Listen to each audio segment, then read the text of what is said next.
Haha, finally. Hello and welcome to Morning Brew. Sorry about that massive delay there getting started. That was entirely my fault. Well, I mean, some things can't be helped. Are you being serious? You have chickens.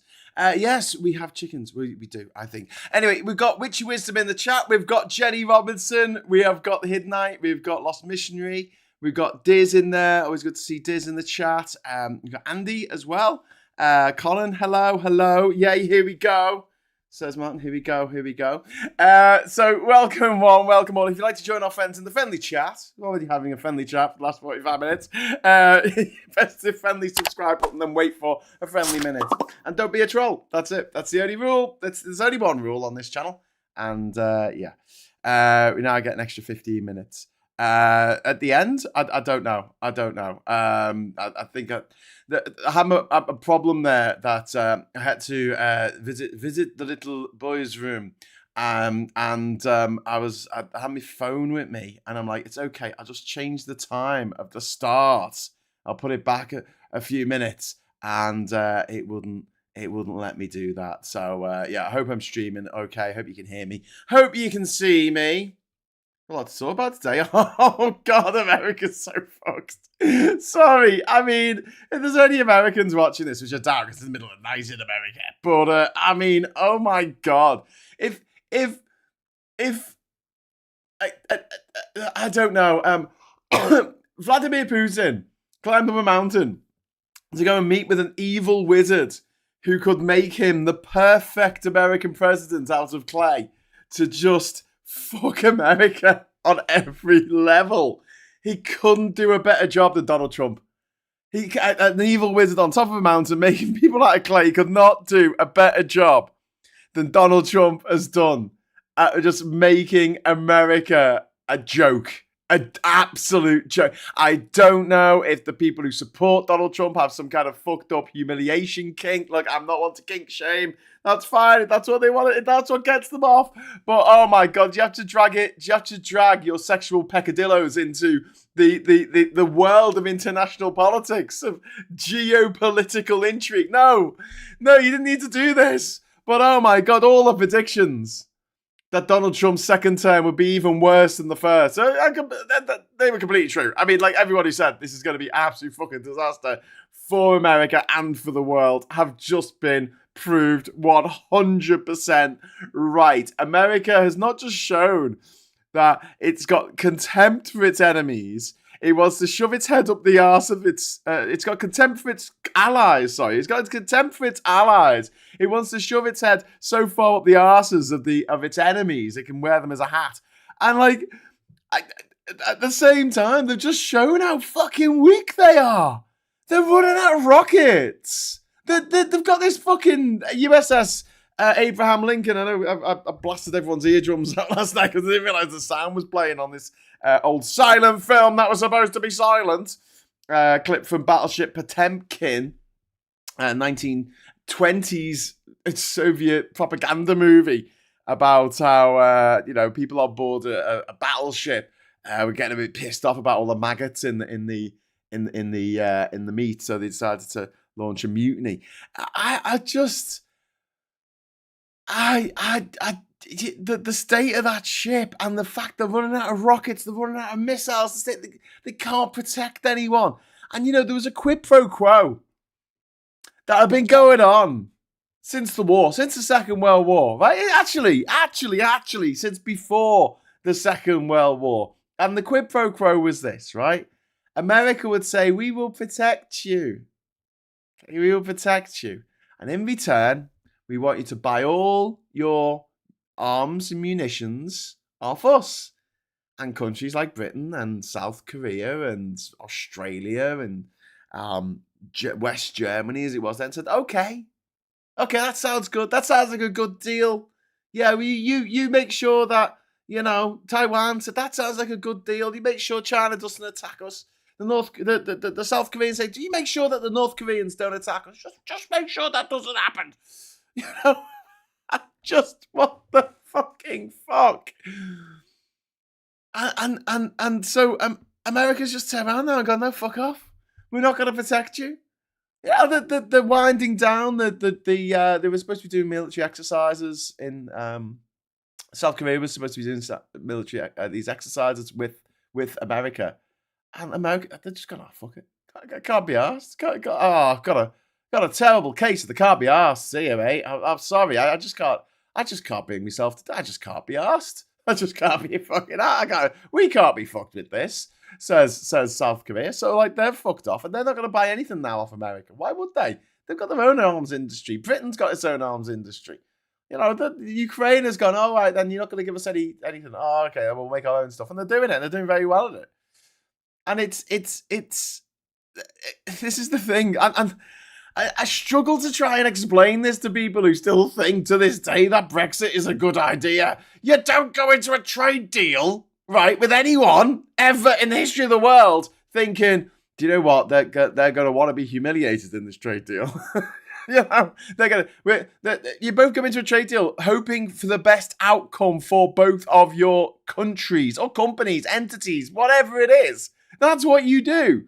You go into a deal with another group. This is the madness of Brexit. Like when we were part of the EU, we had this group that was worth over £20 trillion that could go into anywhere around the world and say, hey, we want a trade deal. And it will come out in EU's favour because people wanted access to that market.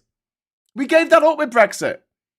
And America's done the same thing almost. He said, you know, we're not going to protect you anymore. No, okay, we're not going to buy your weapons off you anymore. And don't forget, the American, industrial military complex is fucking massive. It's a huge chunk of their economy. But what America's doing because of this, lump of fat that's been modelled into a human being by a wizard on top of a mountain in Russia, what they're doing is they're moving away from actual industry. They're making it really fucking difficult for anything to work. Like the old trade between Canada and Mexico. It's not just buying and selling stuff. It's a car assembly. Like there's bits of a car that's made in America, that's made in Canada or made in Mexico. And they need to be able to move freely over the borders in order to make the fucking cars in America. America has refineries, great, but the refineries for very heavy crude oil, right, which you get out of Canada. You know, the stuff that America makes at the moment, the stuff America's pumping out the ground, doing all this fracking and shit. That's quite light oil. They call it sweet oil or something, but the whole different process. They don't have the refineries for that. And what Trump and these extremists, these libertarian extremists don't understand is that everything's connected. Everything on this fucking planet is connected, and they don't want to believe that. They think we all live in these atomized fucking bubbles, and we just live our lives and do our own thing, and it doesn't.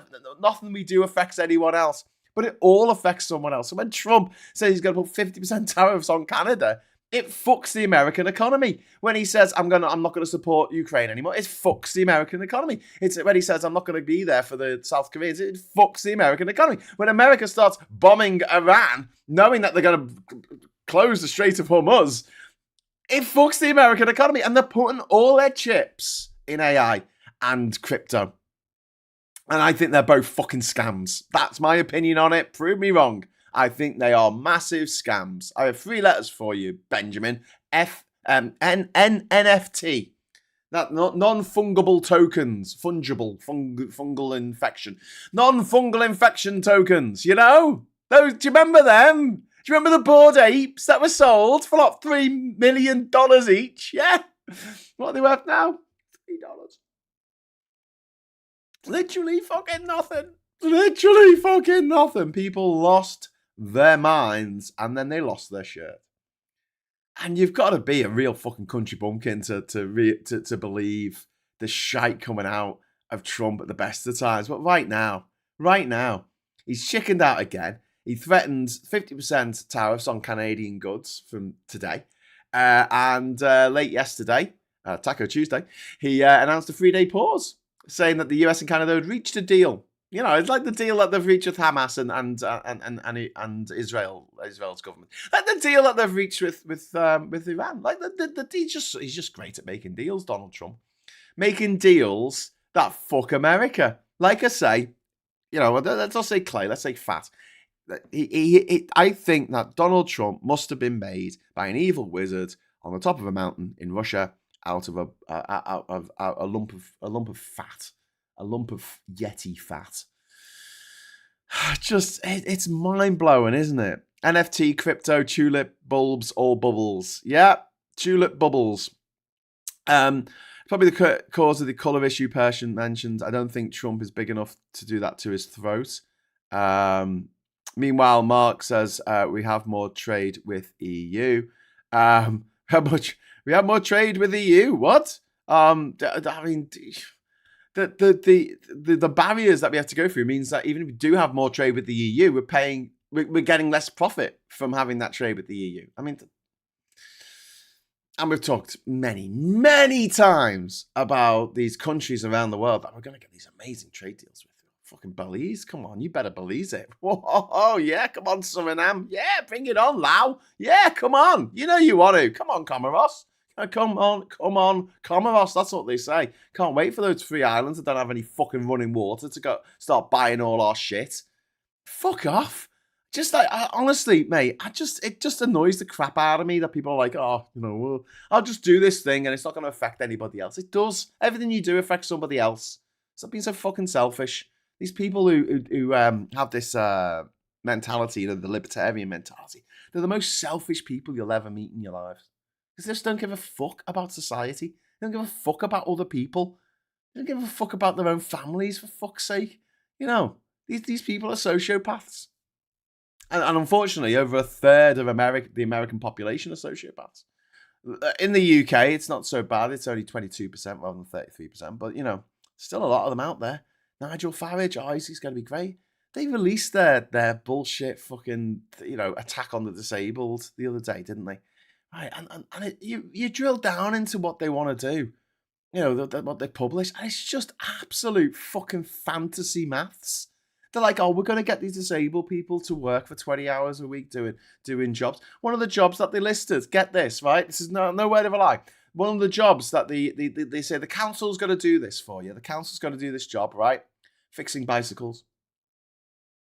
Yeah, that's right. The chain falls off your bike. You got to ring up the council and they send someone round to fix your bike. You know that happens in real life. Yeah. These people don't live in the real world. Layla Cunningham and Richard Tice and Nigel Farage and Sarah Poo on her chin and Braverman and Kruger and Jenrick all went to private fucking school. They live in a gilded bubble. They do not live in the real world. They believe that the council goes around fixing people's bikes. They put it in their fucking manifesto pledge for what they're going to do about taking money off disabled people and then making them work 20 hours a week. And they don't say anything about the council services that actually do take place, that actually need to be done by actual paid people. You'll be taking jobs away from thousands and thousands of people with this paid fucking unpaid labour. I don't know. But half of the minimum wage, but they want to get rid of minimum wage. They want to get rid of workers' rights. They want to get rid of anything that makes life a little bit easier for the rest of us. They're going to make a fucking killing if they get in, like Trump has. Trump has made a killing. That's the only thing that, makes me think that, no, maybe he was made in America. Because he is doing everything. I mean, that tweet he put out about South Korea not helping him in Iran, so he wasn't going to help them anymore, and how much he loved Kim Jong-un. Right, you could imagine Vladimir Putin reading that and go, fucking hell, break out the vodka. This is fucking awesome. Just like, help him get over the whole attack on wild berries. I mean, it's just fucking crazy. Crazy. We had bike shops, but unfortunately our council said sell them, and now they're vape shops or Premier Inn shops. Yeah. Those waiting for a certain person's death, I have to say there are many that enabled him. His demise won't result in the days of wine and roses. Sorry, says Colin. I don't think that anyone's going to replace him. Who's going to replace him? Marco Rubio, JD Vance, fucking Hegseth. Nah. When he goes, MAGA dies with him. That's it. And yeah, you're right. It's gonna take the rest of our lives to put this shit back together. But there has been a conscious reframing of the narrative around the world now in terms of our relationship with America. They're an untrustworthy partner. They're not someone that we can rely on. We know that, and we've got to rely more on ourselves and also the European Union. Our European brothers and sisters who actually have been there for us and haven't been horrible and haven't been tweeting what a bunch of twats we are. I haven't been sorry, was there someone in the EU who was working in the European Parliament or in a head of state who tweeted that the lads and the girls who went to Afghanistan, that they were cowards? Did anyone tweet that about the British Army in Afghanistan? No, that was Trump. That was Donald Trump. I'm sorry, but like this was the thing about a lot of the Brexiters. They were saying, "Oh, but the Americans will get a great deal with America." Oh, no, you won't. They've got an economy like 10 times the size of ours. Why would they give us a good deal? Why would they? Oh, just out of our own benevolence, we're going to give you. We were still paying off the fucking Marshall Plan for fucking decades, mate. Give us a good. They go, oh, we'll give them it for free. Oh, don't worry about that, old chap. We've got it covered. I don't know why I don't know why my American accent sounds more British than the British. But yeah, just don't worry about it, old chap. It'll be fine. Don't you pay it back when you can. No, they screwed us for every penny. Bent us over a fucking barrel and told us they weren't going to help us out with the Suez crisis. Then acted all surprised when we didn't go into Vietnam with them. Got the fingers burnt in Vietnam. Thought, oh God, I'll do this foreign intervention thing again. But then they felt compelled into it by their handlers in Saudi Arabia, who were upset about Iraq invading Kuwait in the early 90s. Oh, we're gonna have to do something about this. We're gonna have to do something. Okay, let's do something about this.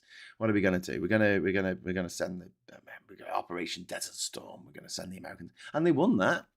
And that buoyed them up for a few more little, digs around the world where they thought, we'll intervene here. We'll just do a little thing here and there, which gave them the confidence after 9/11 to just go full twat into Afghanistan and Iraq, which is a fucking disaster. An absolute motherfucking disaster. Did America learn from that? No. They elected Donald Trump. All these twats going to me, oh, he's the only president who never started a war. He never started a war. Oh, he's the president of peace. He should be given a peace prize. Give him the Nobel Peace Prize. And I'm like, you fucking moron. Really? You don't think he's going to have a war if he doesn't, if there's some stupid reason? Oh, yeah, there's a stupid reason for you. He doesn't like the look of Iran. Yeah, he told us last summer. Remember last summer when they bombed all of that bunker or something in Iran, and they were like, we've stopped them getting nuclear weapons. And then this year they're like, oh, we've got to stop them getting nuclear weapons. I said, well, I thought you said you stopped that. I'm pretty sure Obama stopped that with the deal that he did in 2015 with Iran that said that they won't develop nuclear weapons and they can have inspectors going in and inspecting all the facilities. Trump got rid of that as soon as he got into office in 2017. He's like, get rid of that. Getting rid of that.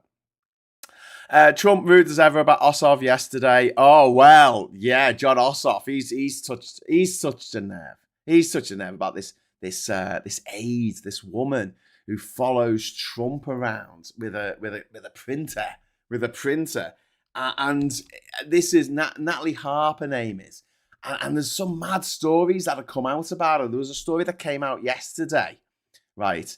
That she wasn't allowed in. There wasn't enough space in the car that the president was in. There wasn't enough space in Trump's car, so she climbed into the boot. I mean, I want to ask this of all people who support Trump and Brexit and what's his name, Nigel Farage, and Marine Le Pen in France. Have you got no dignity?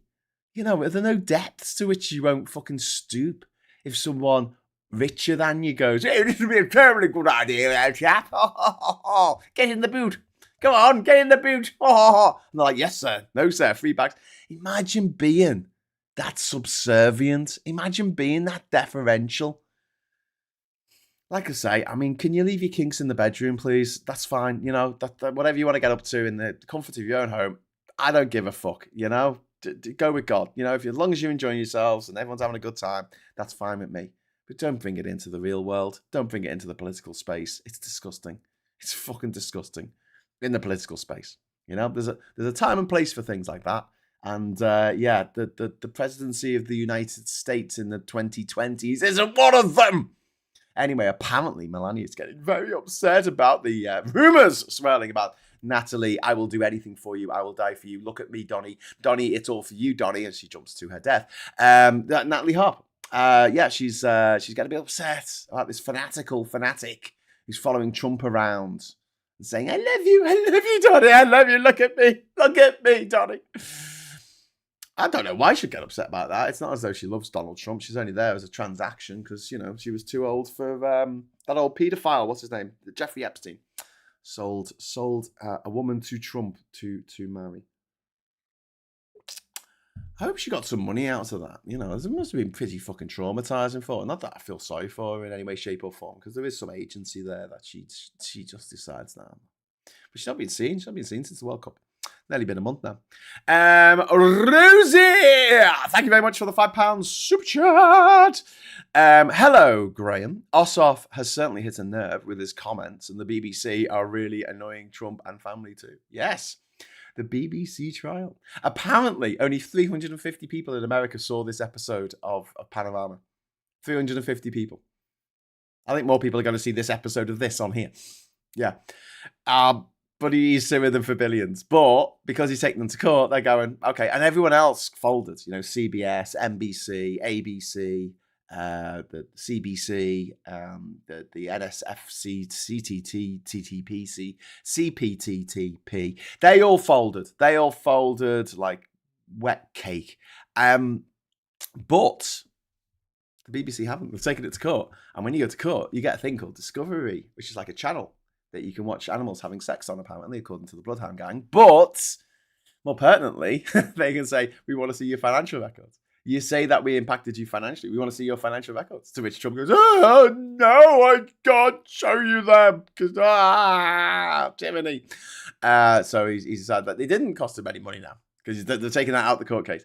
So now it's all about, you know, he lost the election, I guess. Did he lose the election? No, he won the election. So yeah, good luck. But they're uncovering all kinds of stuff about Trump and his crime family, his disgusting, fucking sinister, simpleton crime family, and yeah, really grim, really grim.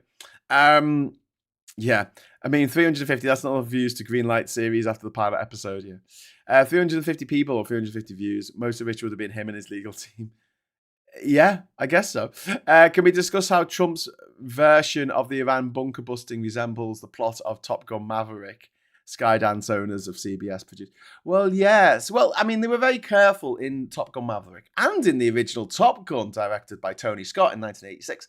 Well, it came out in 1986. And in the original, they didn't say the name of the country they were fighting against. It was Russia. But they never said the name of the country that they were attacking. In Top Gun Maverick, they never said the name of the place that they were doing the secret covert operation with Maverick and Goose's son. It was Iran. You know. I mean, they could have made up a country. They sometimes do that in films. They make up somewhere like Wakanda or Turkestan because they don't want to upset someone from a real country. Because you do that, you know.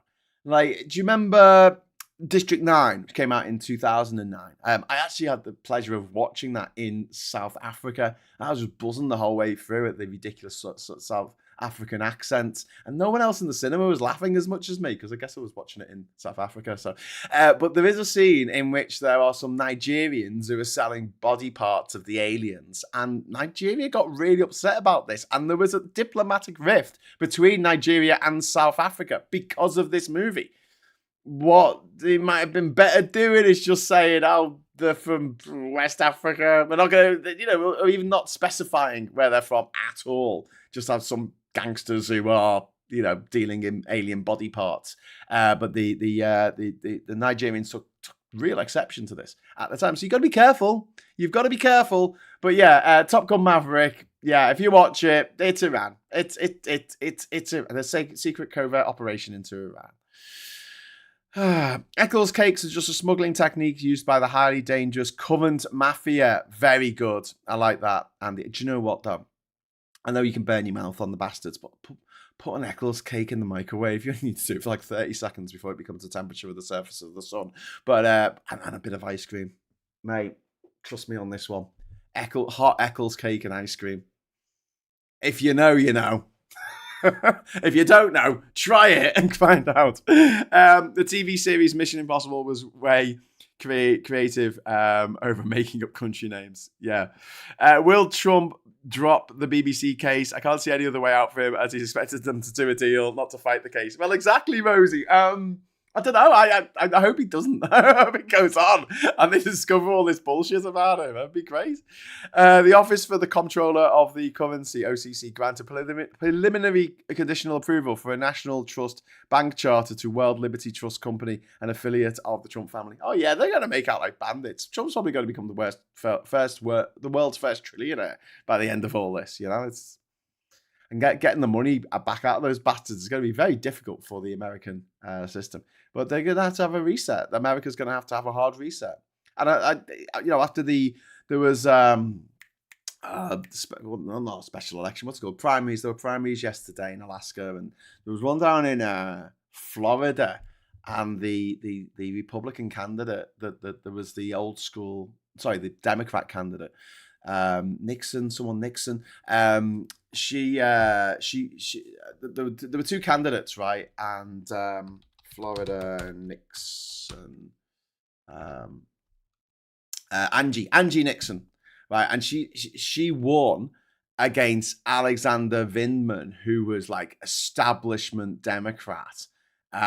This is a young black woman, Angie Nixon, member of the Democratic Socialist Group in America, and the way things are going, she went into the primary with less than $1 million, compared with Vindman's $16.3 million at the end of July, and she won. She won because I think there's going to be, and this always happens. This happened after.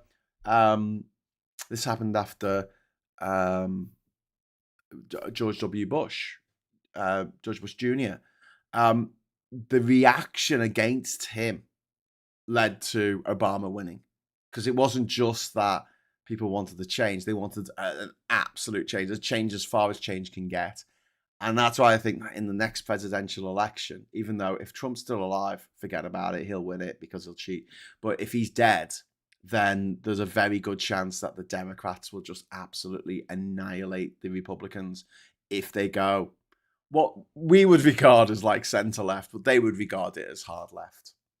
And you're seeing cities around America, especially Democrat-leaning cities, or even some places that are a little bit more Republican, but they're looking at what Mandami's doing in New York, and it's kind of got a bit of a love-hate thing going on there, because they're like, oh, we hate him because he's not the right color, he's not the right religion, he's not the right this and that.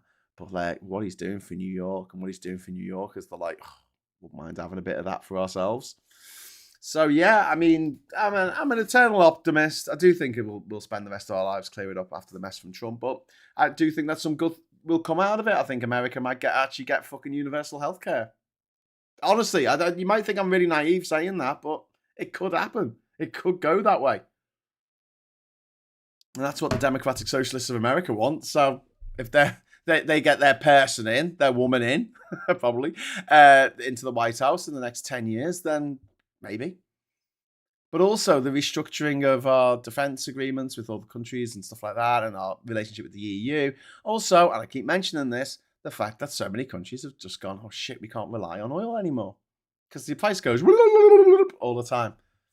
That's why we left the gold standard. We couldn't control the price of gold on the international market. We don't have any gold mines here. Well, apparently we do, a little one in Wales or something. But, we don't have any large-scale gold mines, right? We can't control the price of gold.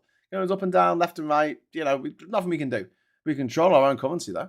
If it's not tied to the gold standard, we can control how much we want it. We can do quantitative easing. We can do things that makes the pound go up against the dollar or down against the dollar. We can Brexit if we want to devalue the pound to compared with the dollar and to the euro. We can do that, and we did it. Devalued the pound a fuckload. But yeah, I thought only a sitting president can only run for 2 terms, says Samantha. Yeah, that's what it says in the Constitution. But it also says that if you're born in America, you become a citizen in the Constitution. It's the 14th Amendment. And that went to the Supreme Court, and 3 of the Supreme Court judges said no. I mean, thankfully, 6 of them said, yeah, that's what it says, but 3 of them said no. Even though it's like black and white in the Constitution, can't be misinterpreted in any way. So the amendment to the Constitution that says that presidents can only run for 2 terms, yeah, they'll just do away with it. As they've done in so many other countries around the world. Think of Russia. Russia had 2-term limit. That's why Vladimir Putin came in 2000. 2000 actually, it was the year 2000. And he was until 2008. And then he had to step down as president because he could only do 2 terms. So he stepped down. Dmitry Medvedev became president. And Putin became prime minister, still in charge, very much so.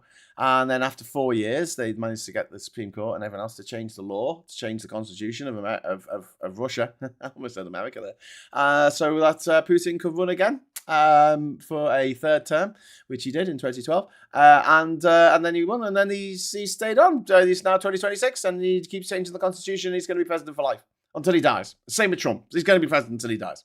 He's got mates all the way up. The Federalist Society, since the 1970s, has been just buying up judges all over the shop. They realised how ridiculous the system was that judges get elected in many places in America, and how much power they have, which is just incomparable because they interpret the law. And if someone murders someone and the judge turns around and says, well, I don't think that was murder, then the person gets away with it.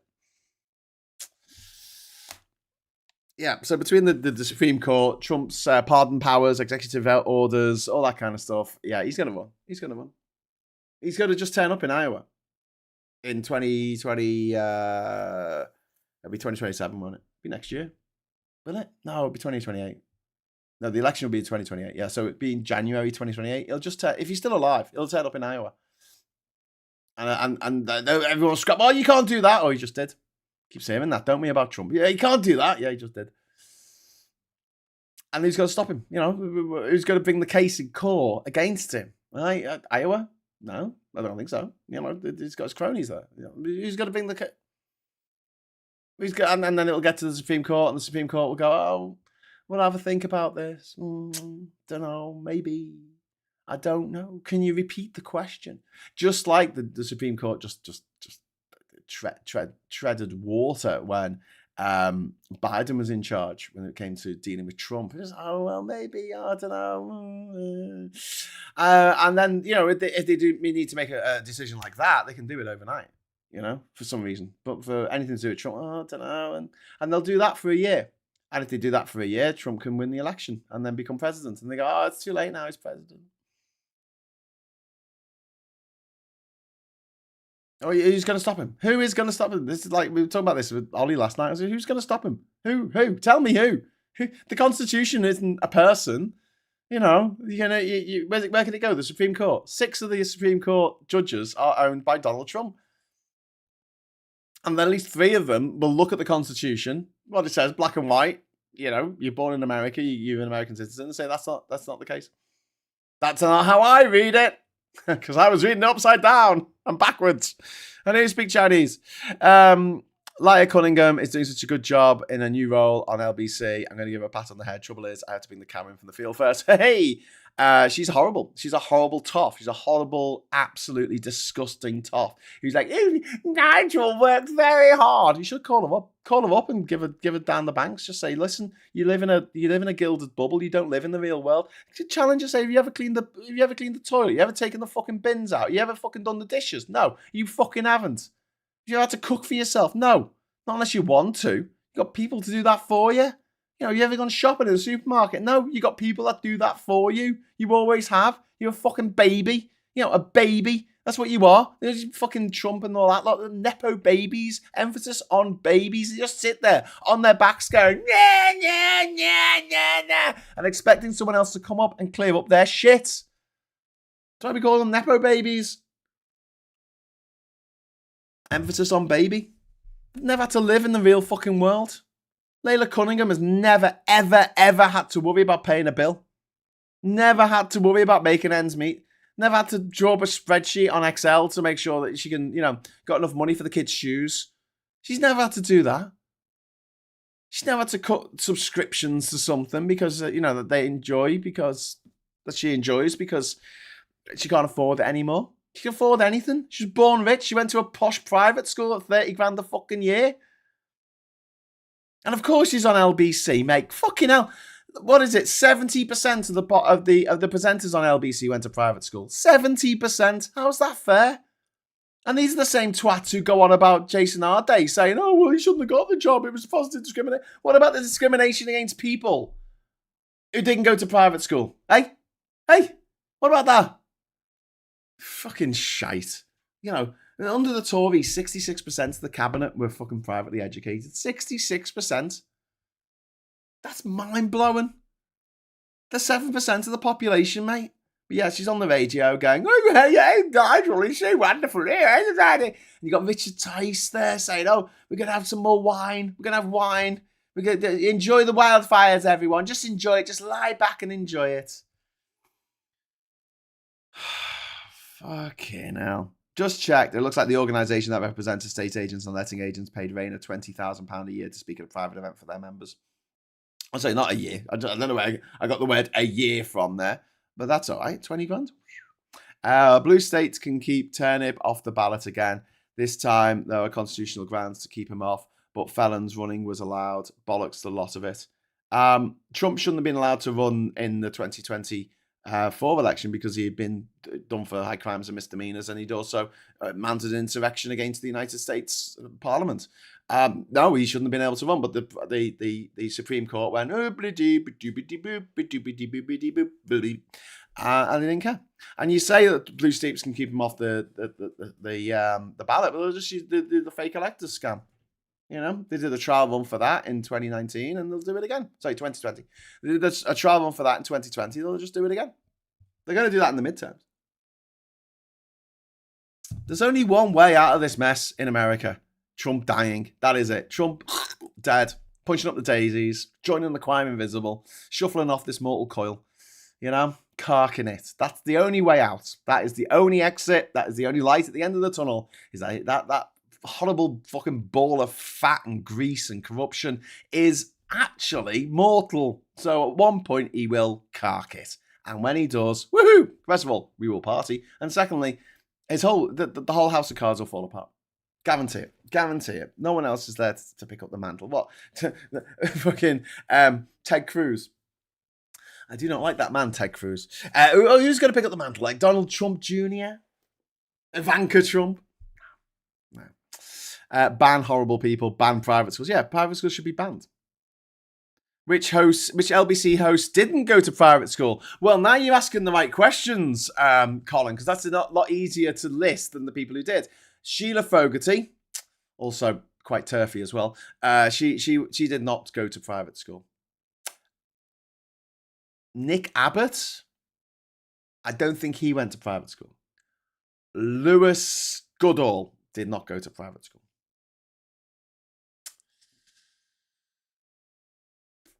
I think that's your lot, really, isn't it? Yeah, I think let's have a quick look. LBC presenters. Nick Ferrari went to private school. James O'Brien, obviously. Tom Swarbrick did. Oh, Ian Dale did not go to private school. Ian Dale didn't. Vanessa Feltz, she went to private school. Rachel Johnson, the sister of the former Prime Minister, definitely went to private school. Andrew Marr, I think he went to private school. I will have to look on privateschoolmafia.com. The greatest website the world has ever seen. Which it won't let me put adverts on it because it says there's not enough information. All right, mate. There's like 1,339 names, but not enough information on the page. Andrew Marr, yes, he went to the High School of Dundee. Andrew Marr did. Yeah. Matthew right, Matthew wrong, more like. Matthew, let's have a look. We've got Matthew Amroliwala. We've got Matthew Cottle, Matthew Elliott, Matthew Good, Matthew McFadden, Matthew Paris, Matthew Stadlin, Matthew Waterhouse, Matty Healy. No, I don't have Matthew Wright on the list. I will look him up though, because I don't think I've looked him up. Matthew Wright. Matthew Wright. Oh, is he the Right Stuff guy? What? Is he the guy who does the right stuff? The Children's Film Foundation. No, he went to a voluntary aided Roman Catholic boys' school. That's all right. But yeah, he does the right stuff, doesn't he? That's it. I was getting mixed up. With Jeremy Vine. I think, I don't know. Is it Vine Monday? They have like a morning show. But yeah.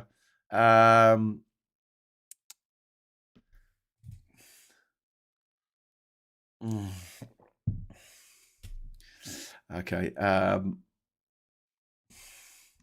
Sorry, one of my friends has just written to me. I just had to write.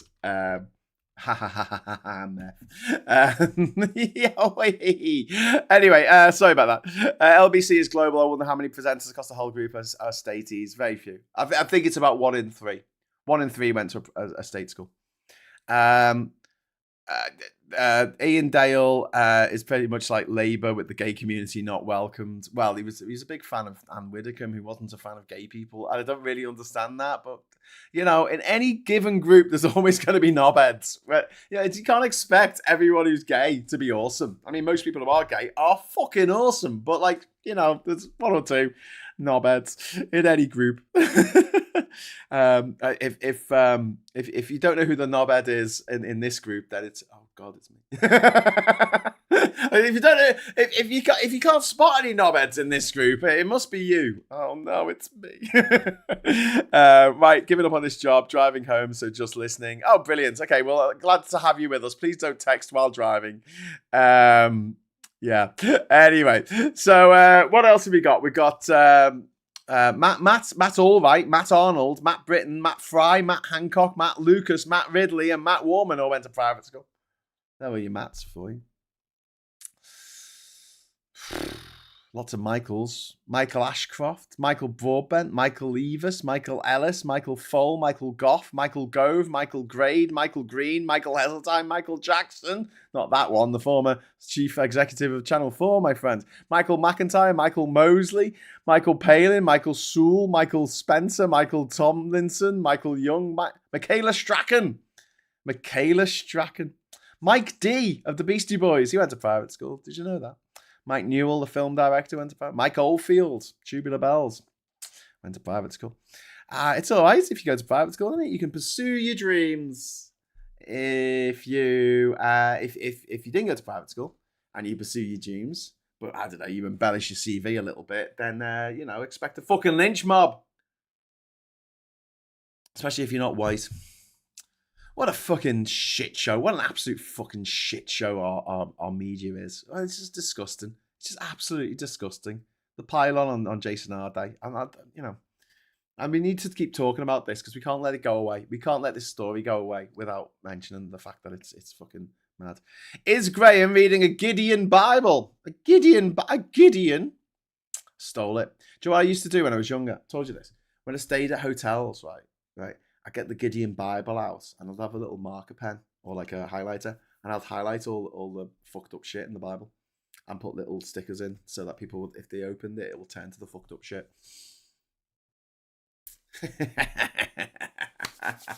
I love the way I feel like I was working with the Gideon Bible people to spread the word of atheism around the world. I'm bored. There's nothing on TV. I gotta read this Bible. Oh, it's just folded open on this page. It's talking about this woman who's being gang raped and then chopped up by a bunch of men for no reason. I didn't know this is in the Bible. What's this? Why is Lot's daughters getting him drunk and having sex with him?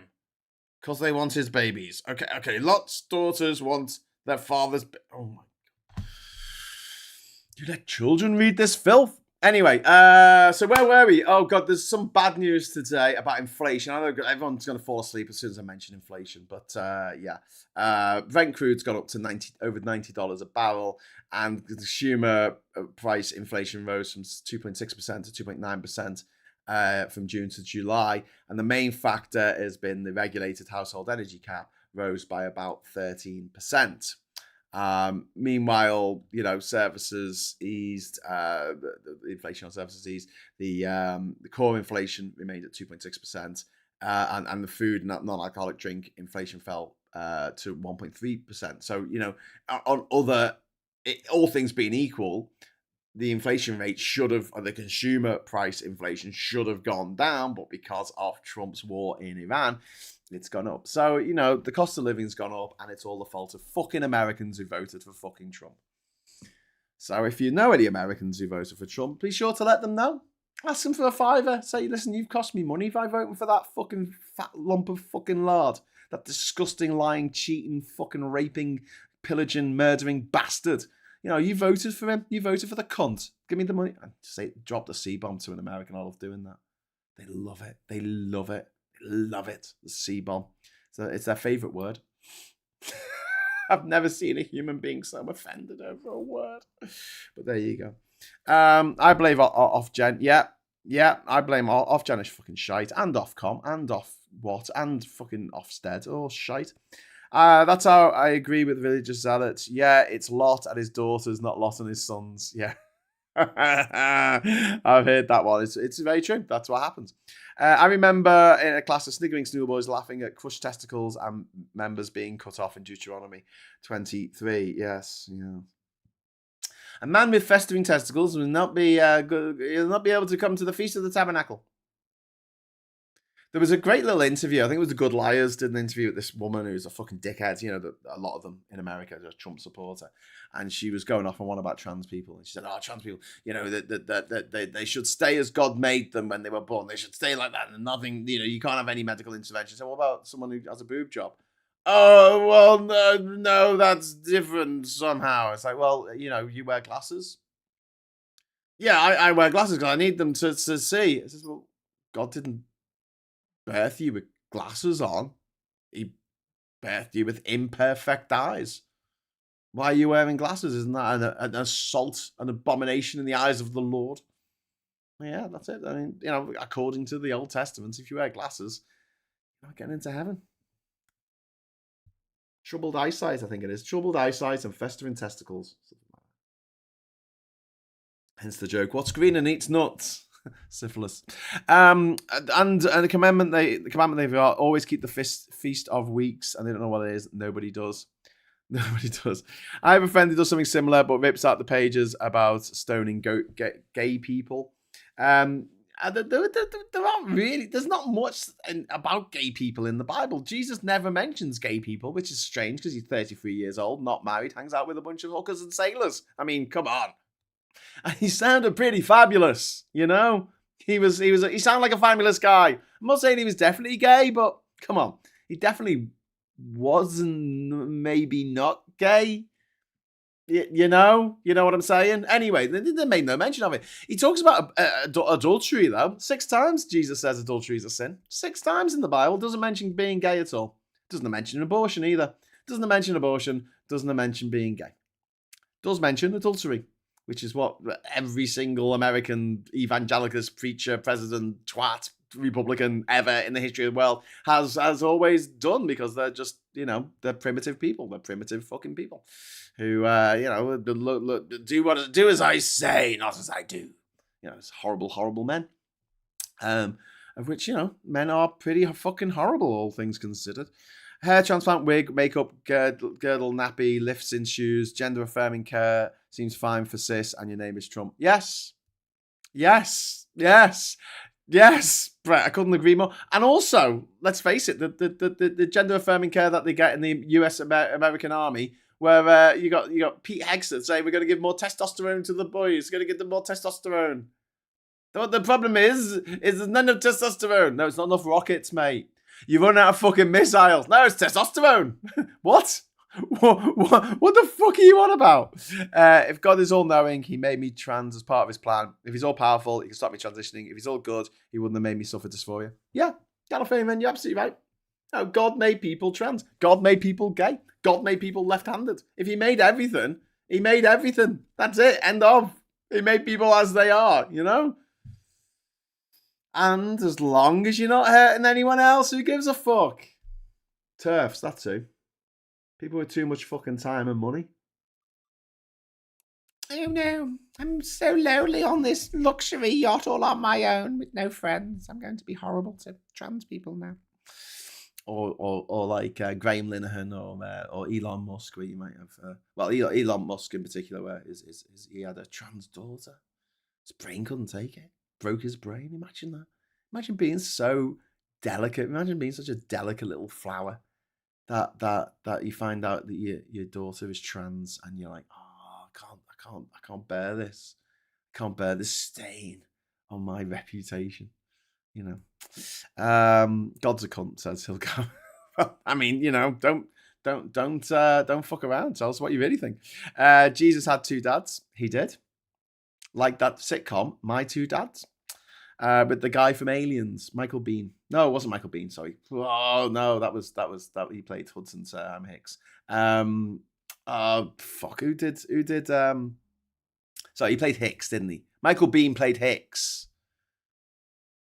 Did he?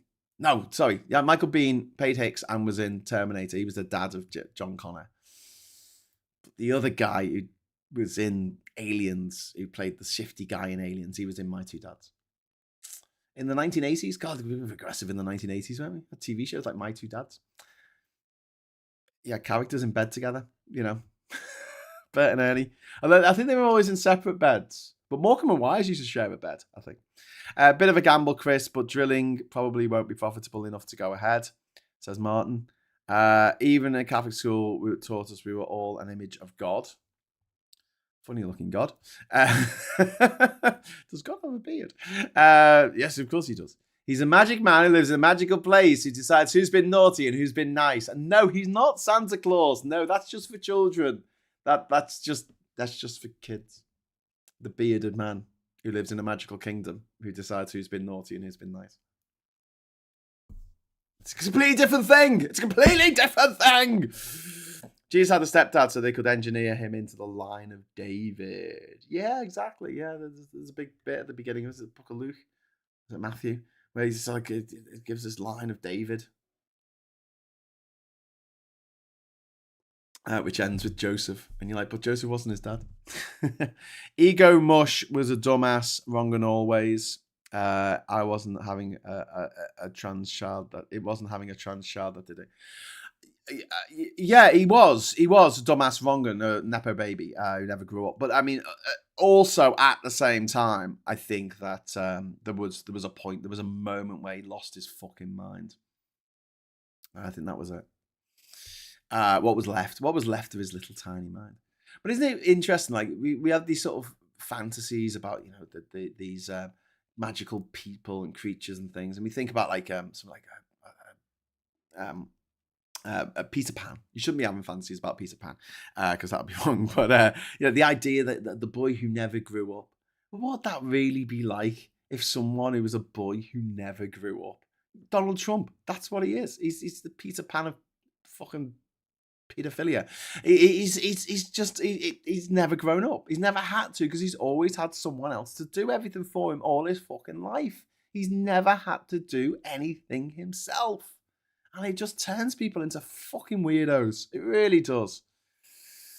I mentioned yesterday about Russia, the warning Britain over British-made drones, and it's almost laughable, isn't it? That Russia's like they put out this big fucking and said you get the consequences. They started talking about the consequences, and it was like, what are you gonna do, Russia? What the fuck are you gonna do? Hang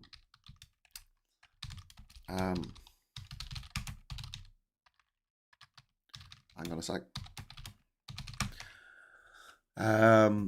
So what else has been happening? So we've got I mentioned yesterday about this perception of crime, and the fact that Britons substantially overestimate crime. I spoke about this idea that a lot of reform voters think that the majority of crime is committed by people who are ethnic minorities, when actually that's not true at all. But also, Britons just in general overstate crime. Burglary has fallen by roughly half since 2010. Half. Phone thefts are down 70%. But nearly everyone you ask, you say, is crime going up or down? They'll say it's going up. You know? And it's particularly widespread amongst reform voters. It's the enlarged amygdala, innit? Have a fiver. It's been a while. Oh, thanks. Thanks, Pygmalion. Oh, Pygmalion there. Winding down the window. Giving me £5. It's been a while. Thank you so much, Pygmalion. That's very kind of you. My favourite prisoner was a white guy with a swastika on his head. Jesus. To be honest, we can say whatever we want about America, and in about 5 minutes it'll be true. Yeah, what are you gonna do? What are you gonna do, Russia? You know, that's a thought too. Yeah, what are they gonna? They can't beat Ukraine. Which is not a nuclear armed power, which is not, it's not a world power. It never had an empire. It was never the empire of Ukraine. It was for many years a constituent part of the USSR. Like, it wasn't even of its own country. What have you got? You can't beat them. All right.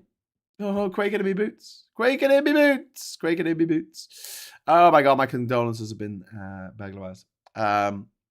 1 in 20 Britons have been victims of crime. That means 19 in 20 are criminals. Yeah. The wisdom of Kung. I love Philomena Kung. She's very, very funny. Somebody, if you've ever seen the clip of her talking about Van Gogh's paintings, and she's just like, look, these are supposed to be seagulls, but they just look like little M's. I mean, it's just terrible. Like, it's shit. He just didn't spend any time doing this. She's like really laying into Van Gogh. Someone took that clip and then overlaid it into this Doctor Who. When Doctor Who met with Vincent van Gogh. And they overlaid it. So instead of it being Bill Nighy saying how great Van Gogh was, it's Philomena Kunk basically saying how shit he is. And he's there like tears streaming down his eyes. It's really funny. Very good mashup. Very funny mashup. But yeah, Diane Morgan, very funny. Although apparently this new TV series with her in, Alley Cat, which is the new Ricky Gervais series, is supposed to be utterly shite. But then loads of knobheads are going to watch it because it upsets the woke people. It upsets the woke people. I'm like, fuck off. Fuck off. We are the generation of the paedophile special on Vasai. I'm sorry. It's not that your humour is offensive. That's not the problem. It's that your humour's not funny. It's not funny. That's why comedians stopped being racist in the 1980s. It wasn't because racism's a bad thing. It's just because it wasn't funny. It didn't make anyone laugh. Everyone was like, oh. Okay. But yeah, Ricky Gervais has gone on. He's joined Team Turf, hasn't he? Team Turfy twat. But yes, Puddinator, thank you very much for the £5 super chat. Last time I was handed a Bible by a preacher, I signed it and said, always pleased to meet a fan. Shut the preacher up before they got into their speech. That's excellent. I love that. It's so clever. I love that. There was a clip in Ash versus Evil Dead where someone says, "Oh my God, it's Ash," and shakes his hand, and he says, "How nice for you to meet me." Which I absolutely fucking love. How nice for you to meet me. Considering the chemical weapons attack in Salisbury, Russia have no room to talk about consequences. That's even before we talk about Ukraine. Yeah. Unfortunately, Alley Cat is bad. Unfortunately, and Afterlife was better at what Alley Cat wanted to be. I mean, Netflix must have offered him a lot. Well, I think there's going to be another series of Alley Cats, even though everyone says it's shit. So what can you say? I mean, the good news this year is that there's going to be no Mrs. Brown's Boys Christmas special because the guy who does it has broken his jaw. Get well soon, mate. But thanks for doing us a solid there, mate. Hey, listen, some people like it. Whatever. I suppose it does no harm, but It's just I find it mortifying. You know, it's like loads of people buying a really shit record, and you're like, can't you hear it shit? But each to our own. Each to our own. My point is, when these Christians go on and on about Islam as a horrible religion that treats women and girls badly, we can gently remind that Mary was a child when God impregnated her. Yeah, I mean, there's loads of horrible stuff in the Bible as well that we conveniently ignore, or we find some clever way of getting around it. To be fair, Gervais's entire personality is a fence right now. Gervais went into the worst school in Reading. Bolskov, yeah, a lot of people saying since he left Carl and Stephen behind, like Stephen Merchant and Carl Pingleton, he's just, they were the ones who were like made it funny. They were the ones that made this deeply unfunny man funny, but without them, he's just, well. What's all this stuff being banded around about Flump's square arse? Is he suffering from fecal explosion diarrhea or something? It's like he has a box for an arse. Oh, he's definitely got a box on his arse. I think it's so. Wasn't there a thing where he met with the? Was it?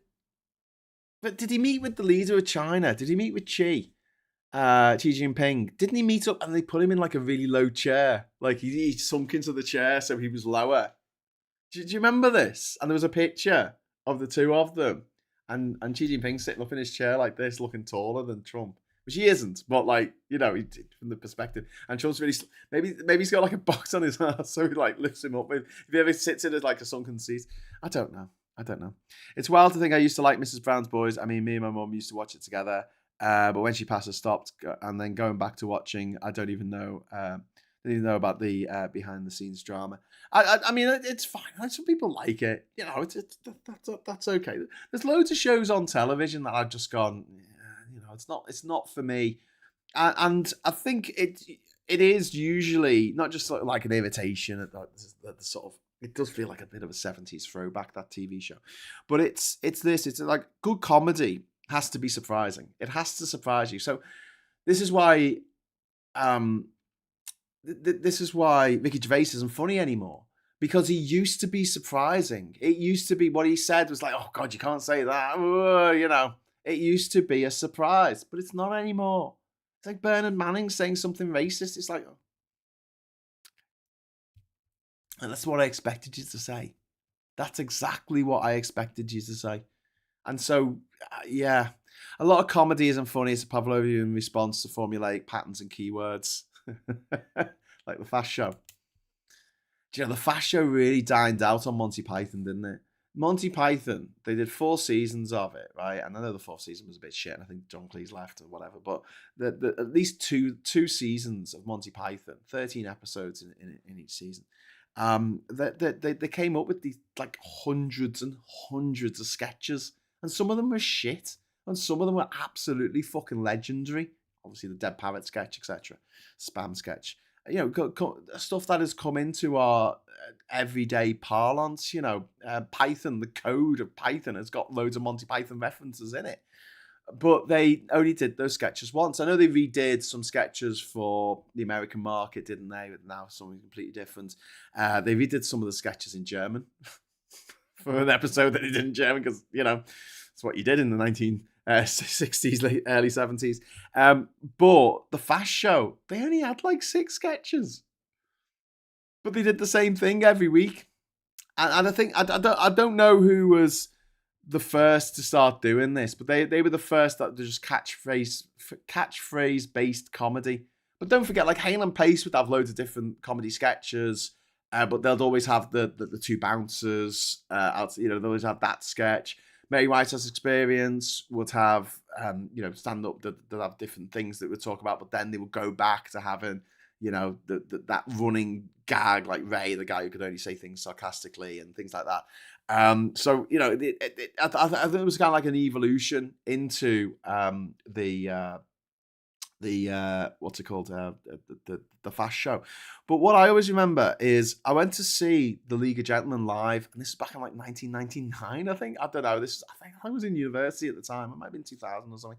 And I'd never seen the TV show. And what I just want to pick up on what Ernie said there, Pavlovian response to formulaic patterns and keywords, right? So I went to see it, right? Because mate, I had a spare ticket. And there was one sketch that I really enjoyed where it was Scott in the Antarctic. You may have seen this because I think they did it on 1 year in on Comic Relief. But like basically, they know they're going to die. And he's like, fancy a shag, or can you wank me off or something? Because we're going to die anyway. No one's going to know. And it's a funny sketch, right? It's a funny sketch. Like, these people who are facing death. And it's the last thing you'd expect someone in that situation to say in a drama of, we're going to do honourable things. We're going to go out for a walk. Well, before you go, and I really enjoyed that. The rest of it, I didn't get it. Because what would happen is a character who people were familiar with, from the show. So Tubbs and Edward would come on the stage, and everyone's like, "Fuck yeah!" Woo! Like screaming and shouting, and just like standing on the chairs, whooping. I'm just sitting there going, and then they go, "Precious things," and everyone goes, "Ah!" And because I hadn't seen the TV show, and I have now, I'm a big fan now. After have seen them live, I thought, I should really watch this TV show. But I don't retrospectively find the stage show funny now that I've seen the TV show, because at the time, it was like, I don't know who these people are. I don't know what... And I think a lot of sitcoms and a lot of comedy shows tend to go that way in the end. They just turn into this sort of catchphrase-based comedy where they just come and do the same thing every week. And so where I see sort of the lineage of comedy, I've got to take my hats off to Monty Python and Spike Milligan. Spike Milligan, fucking as well. Just so many different sketches. They didn't just go, oh, here's 6 characters, and we'll just do the same characters each week, just in a slightly different situation, saying a slightly different thing, Little Britain style. And hats off to them. Hats off to them. I think that every comedian, every comedy show owes a debt of gratitude to Spike Milligan and the boys from Monty Python as well. Fantastic news regarding Mrs. Brown's Boys. Yeah. Do you know what? More time now on the BBC schedules to reshow The Great Escape. Yes. Which is unfortunate for the Motherland spin-off. Lucy Punch is hilarious, as I loved her in Asku Esme. Motherland was good, and the spin-off, Amanda Land, is good. It's good. It's funny. It's a little bit predictable. And I think that's my problem with Mrs. Brown's Boys. It's way, way, way too predictable to be funny. There's nothing like, oh God, I didn't expect them to say that. I didn't expect them to do that. Whereas something like The In-Betweeners, Derry Girls, it's funny because of the absolutely unexpected things that the characters do. You're like, no, you're not going to do that. You're not going to, oh God, they did it. They did it. They said that. They did that. They went there. I totally agree with that Pavlovian response, but that's not to say that the Fast Show isn't funny. It absolutely is. The League of Gentlemen, I think, is funny. I really hated Little Britain. Hated it at the time, and I hate it even more now. Just didn't really sit with me. Do you know what else I didn't like? And I might lose some friends saying this, but the Mighty Boosh. I just never got it. I'm all for surrealist humour. I used to like, Paul Merton used to do a show on Channel 4 where he was a dolphin-headed man in the bath. Sean Hughes used to do a show which was great. It's quite surreal. I don't mind surrealism. Norman Lovett, who played Ollie, did a show called I Love It, which was quite surreal. Jam and Blue Jam by the people who made Vassai. That was fucking surreal as fuck. I thought it was great. But yeah, I don't know. Something about maybe I don't like Noel Fielding, and that might be a bit unfair. I don't know. Your mileage may vary, but I think he looks like a melted candle. I shouldn't say that. It's really bad of me, but he does look a bit like a melted candle. I was working for McDonald's the year the fast food rockers released that god-awful song. Hated it. No, I loathed it. Oh, God, yeah. Harry Enfield. Yeah, Harry Enfield was for the Fast Show, and they just had the same characters each week, didn't they? Honourable mention to the man behaving badly, only the first season, Harry Enfield. Stephen Merchant was why Gervais was funny. Yeah, I think more people are coming around to that. And also, Carl Pilkington. Carl Pilkington was just fucking funny as fuck because you didn't know what he was going to say next. It was just so random. I remember when he was doing that whole sketch about, this is when they were doing the XFM stuff, and he was saying about, what was it? About, chickens. He was talking about how why we should only eat battery chickens, and Stephen Merchant's like, that's a bit cruel, isn't it? And he's like, yeah, but think about it. Like the free range chickens, they're running around outside having a great time. They don't want to die. I'm just like, fucking hell. Okay, that's one way of looking at it. Two favourite Python sketches are the ones people don't remember. Election Night Special with the silly party and the sensible party. Ethel the Frog, yeah. The Bishop and Hell's Grannies. I remember Hell's Grannies. Yeah, Jimmy, I'm with you on those. I'm with you on the Hell's Grannies was very, very funny. One of my favourites, obviously I've mentioned it before, the Dinsdale sketch, the spiny Norman, the piss take of the craze. That was fucking brilliant. The other one is one that never really gets mentioned a lot. I think Hell's Grannies, people still remember Hell's Grannies.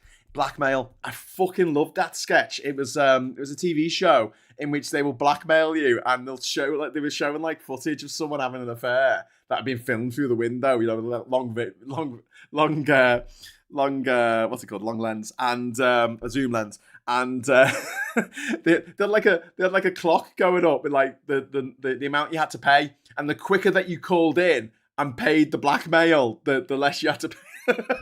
It was just brilliant, and the address that you had to send your blackmail money to. You know, they're like, here's a picture of you. You know, this is for Mr. S. Tibbins of blah blah blah. We know about this, so give us some money. And the address to give it to was the behind the pipes, behind the toilet pipes of the men's toilets in King's Cross Station or something fucking crazy like that.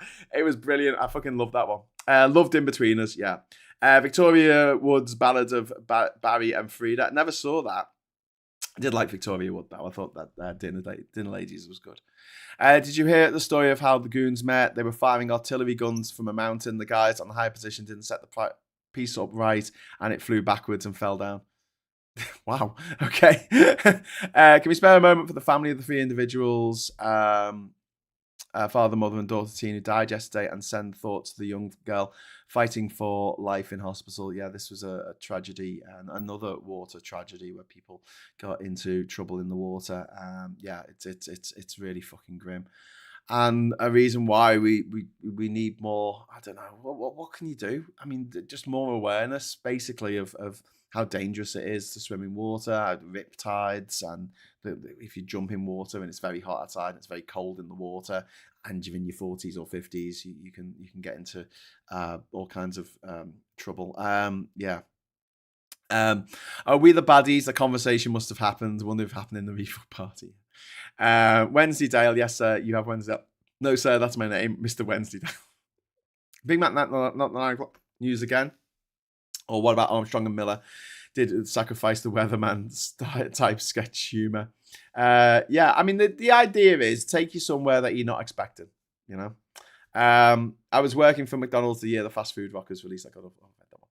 Did you hear the story about the goons mating? Yes, I've read it now. Never got the point of Mr. Brown's Boys. Watch Bread, which did it all much better in a much more human way.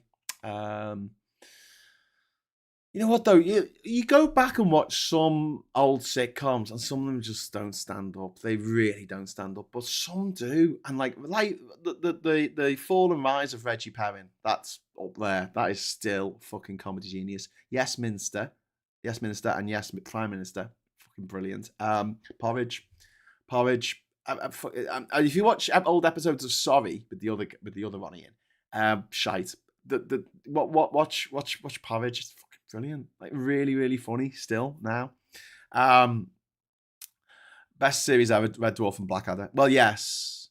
But I will say that Blackadder didn't exactly hit the ground running. The first season of Blackadder is shite. It's just shite.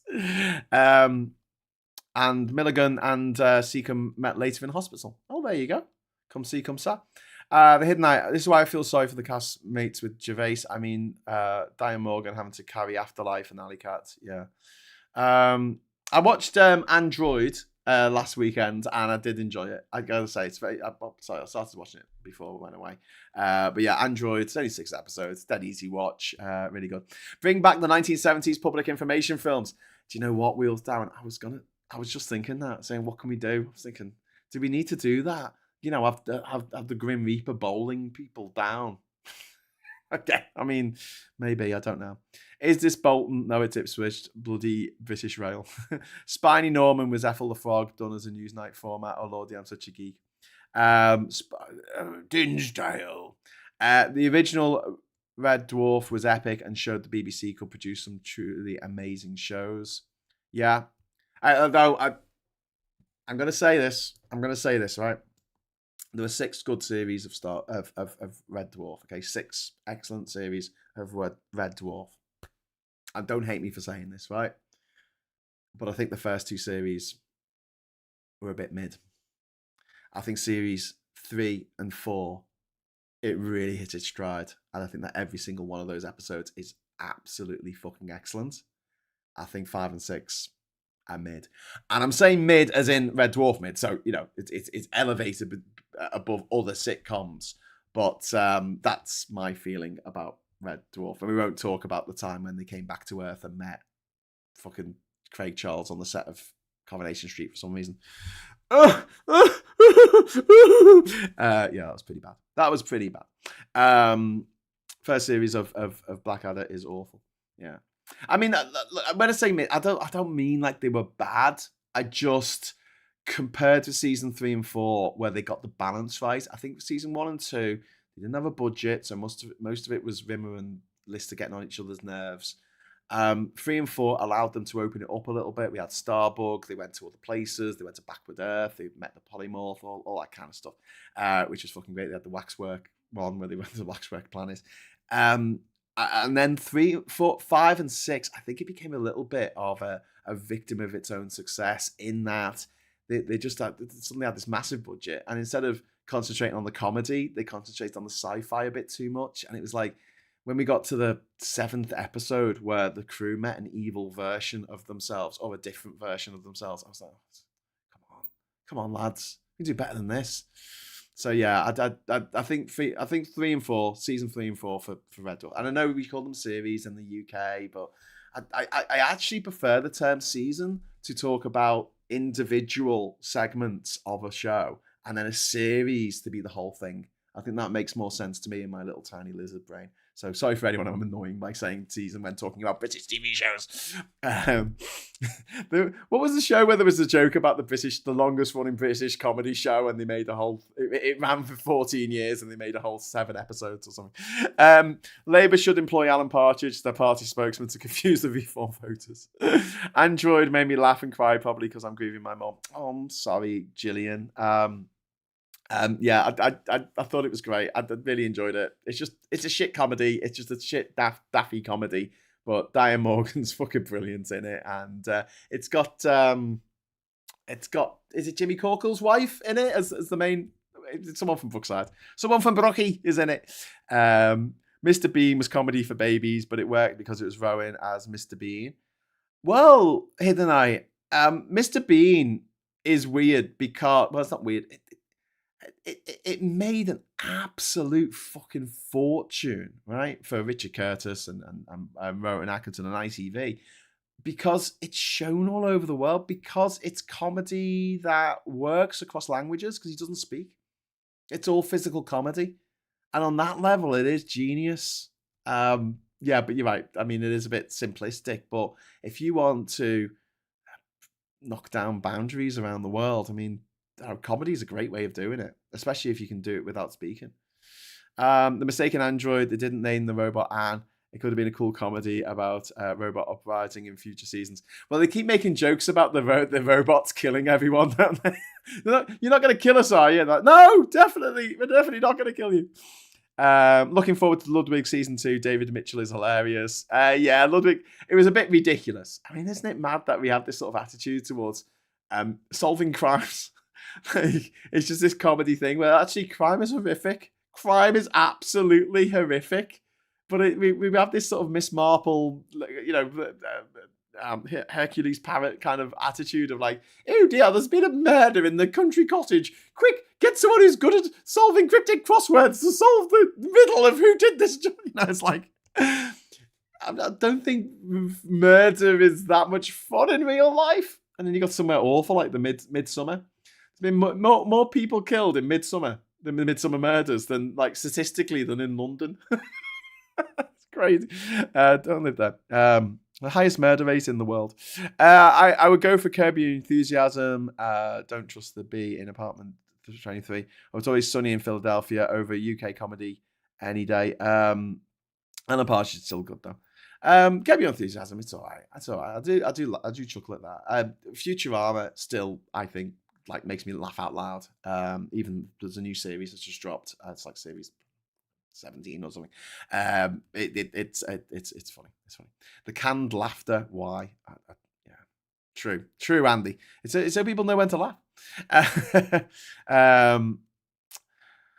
When we still have shows with canned laughter, I do think it feels a bit antiquated now. You know, when they're lost in the woods and the android kept saying it can help but couldn't because there was no Wi-Fi in the area. Very, very, very telling. Very telling. Someone who's in the first series of Ludwig is now in the pit. Ooh. No people of colour for a long time in Midsummers. Well, I mean, that doesn't make any sense. According to the people who vote for refuck, the only people who commit murders are people of colour. So why are they not in I suppose when white British people do it, then it's a fun murder to solve. And not an absolutely fucking horrific situation. Always Brass Eye in the day-to-day for me. Yeah. This hour has 22 minutes. Is a good comedy. This hour has 22 minutes. Brooklyn Nine-Nine is pretty funny. Community, yeah. Great comedies from the US. Not many, but some. No, there's loads of it. I think Brooklyn Nine-Nine is fucking hilarious. And then I think Community is fucking hilarious. Veep is hilarious as well, which is a spin-off from Thick of It, which was a spin-off from Brass Eye. So yeah, there's comedy connections all over the show. I did enjoy Friends. I did. I thought it was funny. I thought it was really funny. I did not enjoy the Big Bang Theory. I did not. I'm sorry. I just didn't. I just hated it.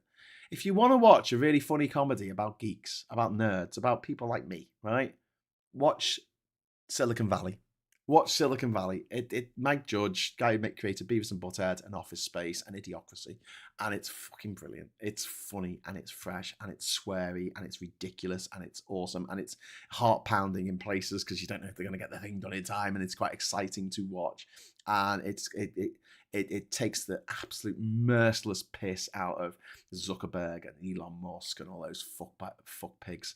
And yeah, it's very funny. Whereas The Big Bang Theory, I feel, was written by people who weren't geeks, who weren't nerds, who know nothing about computer coding or Star Wars, and they thought that, like, here's a funny thing that geeks might do. It feels to me like, imagine if there was a black comedy and everyone in it was black, but it was written by white people. That's how it feels to me. But I know some people find it funny, so I'm not going to have a go at people who think it's funny and enjoy it, you know, enjoy your own thing. But for me, top tip, go for Silicon Valley instead. Funny news. A criminal's Labrador led police to its owner's door after being abandoned as his owner fled from police. Good dog. Good boy. Good boy. Or good girl. I don't know. See a few seconds of Frasier Day when turned on TV. Funny. Frasier was okay. It was sort of like a gentle comedy, wasn't it? But you watch it back now, and some of the things that his brother says to the producer on the radio show, disgusting. He just goes on about her being a slag all the time and about having her legs apart and all these men that she fucks. It's like, fucking hell, Niles, what the fuck is wrong with you? And you can see that Niles is gay coded completely, but they didn't have the balls to make an actual gay character in a sitcom. Big Bang was very misogynistic. Yeah. Also, it had a laugh track, and I watched it without a laugh track. Someone had like edited out the laugh track from it, and it was just like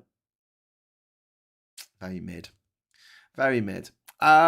Big Bang Theory is really generic under the geek gimmicky premise. Yeah. Alan Partridge started on the radio version on the hour. Yes, that's very true, on the hour, which led to the day-to-day, which led to the Brass Eye.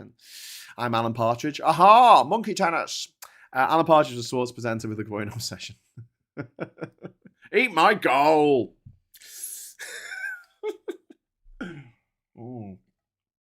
DISASTR, and that could spell disaster for Portsmouth. Never seen an episode of Friends, says Mr. Tisk. I love that all the shows had Crichton and Bender. Robots rule. Bender's one of my favourite comedy characters. I absolutely love him. I love him more than a lot because there's a lot of homerization of characters. And I don't think that the Simpsons invented it because we had Married with Children before then. But the fat slob who just gets up to mad schemes each week. There was a show called like Kevin Can Fuck Off or something like that, wasn't there? Where it was like there was a woman who was living in a sitcom world, and she kept on walking out in the sitcom world, and she was like in the real world, and she was just like, "What the fuck? What the?" But yeah, I'll be writing today, Graham. I finally feel up to it again. Oh, great. I wasn't going to Gallifrey and Wren, but I'll tell you what, I need to write as well. I haven't done it for a while. I think the kids are out today, so don't have to entertain them. Yeah, let's do it. 1 o'clock today. Let's do it. 1 o'clock. 1 o'clock. We're going to right some wrongs. Me and my 10 friends. So if you fancy some ASMR of me writing my next book, the sequel to Man of the World, it's going to be called Top of the World. The Disaster Joke was live on Arrival with Punt and Dennis on Radio 4. Was it? Oh, there you go. I always thought that was Alan Partridge. That could spell disaster. I love that. Loved Futurama. Honeymooners and Flintstones. Flintstones are good shows, says Undercover News. Wow, I mean, the Honeymooners, he kept on threatening to fucking... They had this thing like, oh, to the moon, like, I love you to the moon and back. But actually, he was threatening to punch his wife to the moon. That was it, wasn't it? I was a bit more of a fan of, what was the other 60s sitcom? I Love Lucy. I was more of a fan of that. I Love Lucy. I thought that was very good and subversive. Do you know what's surprisingly subversive? The Golden Girls. The Golden Girls was surprisingly subversive. They put stuff in. They put stuff in there. Do you remember in the 80s when American shows used to have a very special episode where they had to talk about drugs? Do you remember that? That was like mandated by the Reagan administration. All these sitcoms like Alf and Fresh Prince of Bel-Air and Blossom and so they had to have an episode which was a very special episode, and it was someone taking drugs and they died, and then it was said, "Oh, don't take drugs, it's bad." Do you remember? They did it on Grange Hill. Remember the Just Say No song in Grange Hill? That was from America. That was an American song, I think. I think it was from America, but they did a version of it in America on one of their shows. But yeah, government getting involved in comedy shows. Got to do a show in which someone takes drugs and dies. Okay. Do I have to? Yes. They rebadged it, you fool. Of one of these days, Alice, one of these days, a very weird line to laugh at. Yeah. I'm going to punch you so hard that you'll fly into the moon. The Golden Girls and Designing Women were always surprising. Golden Girls had some great lines. Yeah. Yeah, Futurama was brilliant. Can't find out where to watch episodes without paying for it. Yeah, it's on Disney+. But there is a certain cove filled with pirateers that is accessible if the computer that you're using thinks that you are in Costa Rica. Yeah, I mean, I suppose it's not free because you've got to buy a VPL. But yeah, if it thinks you're in Costa Rica, the privateers cove, the Corsairs cove, is perhaps open to people. Not that I'm advertising that or saying that you should. You absolutely shouldn't. It's very naughty and against the law. But if you were to just hang out with some Corsairs in their cove for a little while, you might be able to find what you're looking for. Heroes, Hogans, and MASH. MASH was fantastic. MASH was really, really good show. Very, very. I mean, it was based on a film, which was quite serious at the time. It was. I mean, "Suicide's Painless" is the theme tune for it, written by the director's son. I think he was only like 13 when he wrote the words to "Suicide is Painless," which is fucking mind blowing. But yeah, it was based on that. But yeah, they tackled some serious fucking issues. It's tackled some serious fucking issues for a comedy show. But it was set during a war, and it's like War is Hell. The last episode, spoilers for people who haven't seen it, it was the most watched show in American, scripted show history in America. The last episode of MASH, and it's fucking traumatic. It's traumatic. It's got one of the main beloved characters basically losing his fucking mind because they had to hide at the side of the road as the baddies went past, and there was a chicken making noise, so they killed the chicken to stop the chicken making noise, so they wouldn't be given away. And it turns out it wasn't a chicken. It was, sorry, trigger warning here. It was a fucking baby. It was a comedy show. I mean, I'm sorry, but like Ricky Gervais coming out and going saying, no, no, no, I'm a massive transphobe. What the fuck? That's not shocking, mate. You're not shocking anyone. Fucking MASH. Jesus Christ, what are you doing to us? Or One Foot in the Grave. Well, every episode of One Foot in the Grave ended with something absolutely horrible happening. Wasn't there one episode where Mrs. Warboys turns up and her husband like hung himself or something? And it's like, Jesus Christ. David Renwick wrote all of those episodes, and he just really fucking killed it. And when we talk about remakes, there was a remake of One Foot in the Grave in America, starring Bill Cosby, and it was called Cosby, and they rewrote all the episodes so that it was funny at the end. So there's a famous episode where Victor has to look after someone's tortoise, and he kills the fucking tortoise because he's picking up the grass, isn't he? He's burning the grass in the backyard, and the tortoise is in the grass, and he ends up cooking the tortoise to death, right? But in the American version, same thing happens, right? But he gets the tortoise out of the fire and puts it on the ground, and it's all scorched, it's all blackened and scorched, and then its little head and its arms comes out, and the audience cheers, yeah, it's still alive, and you're like.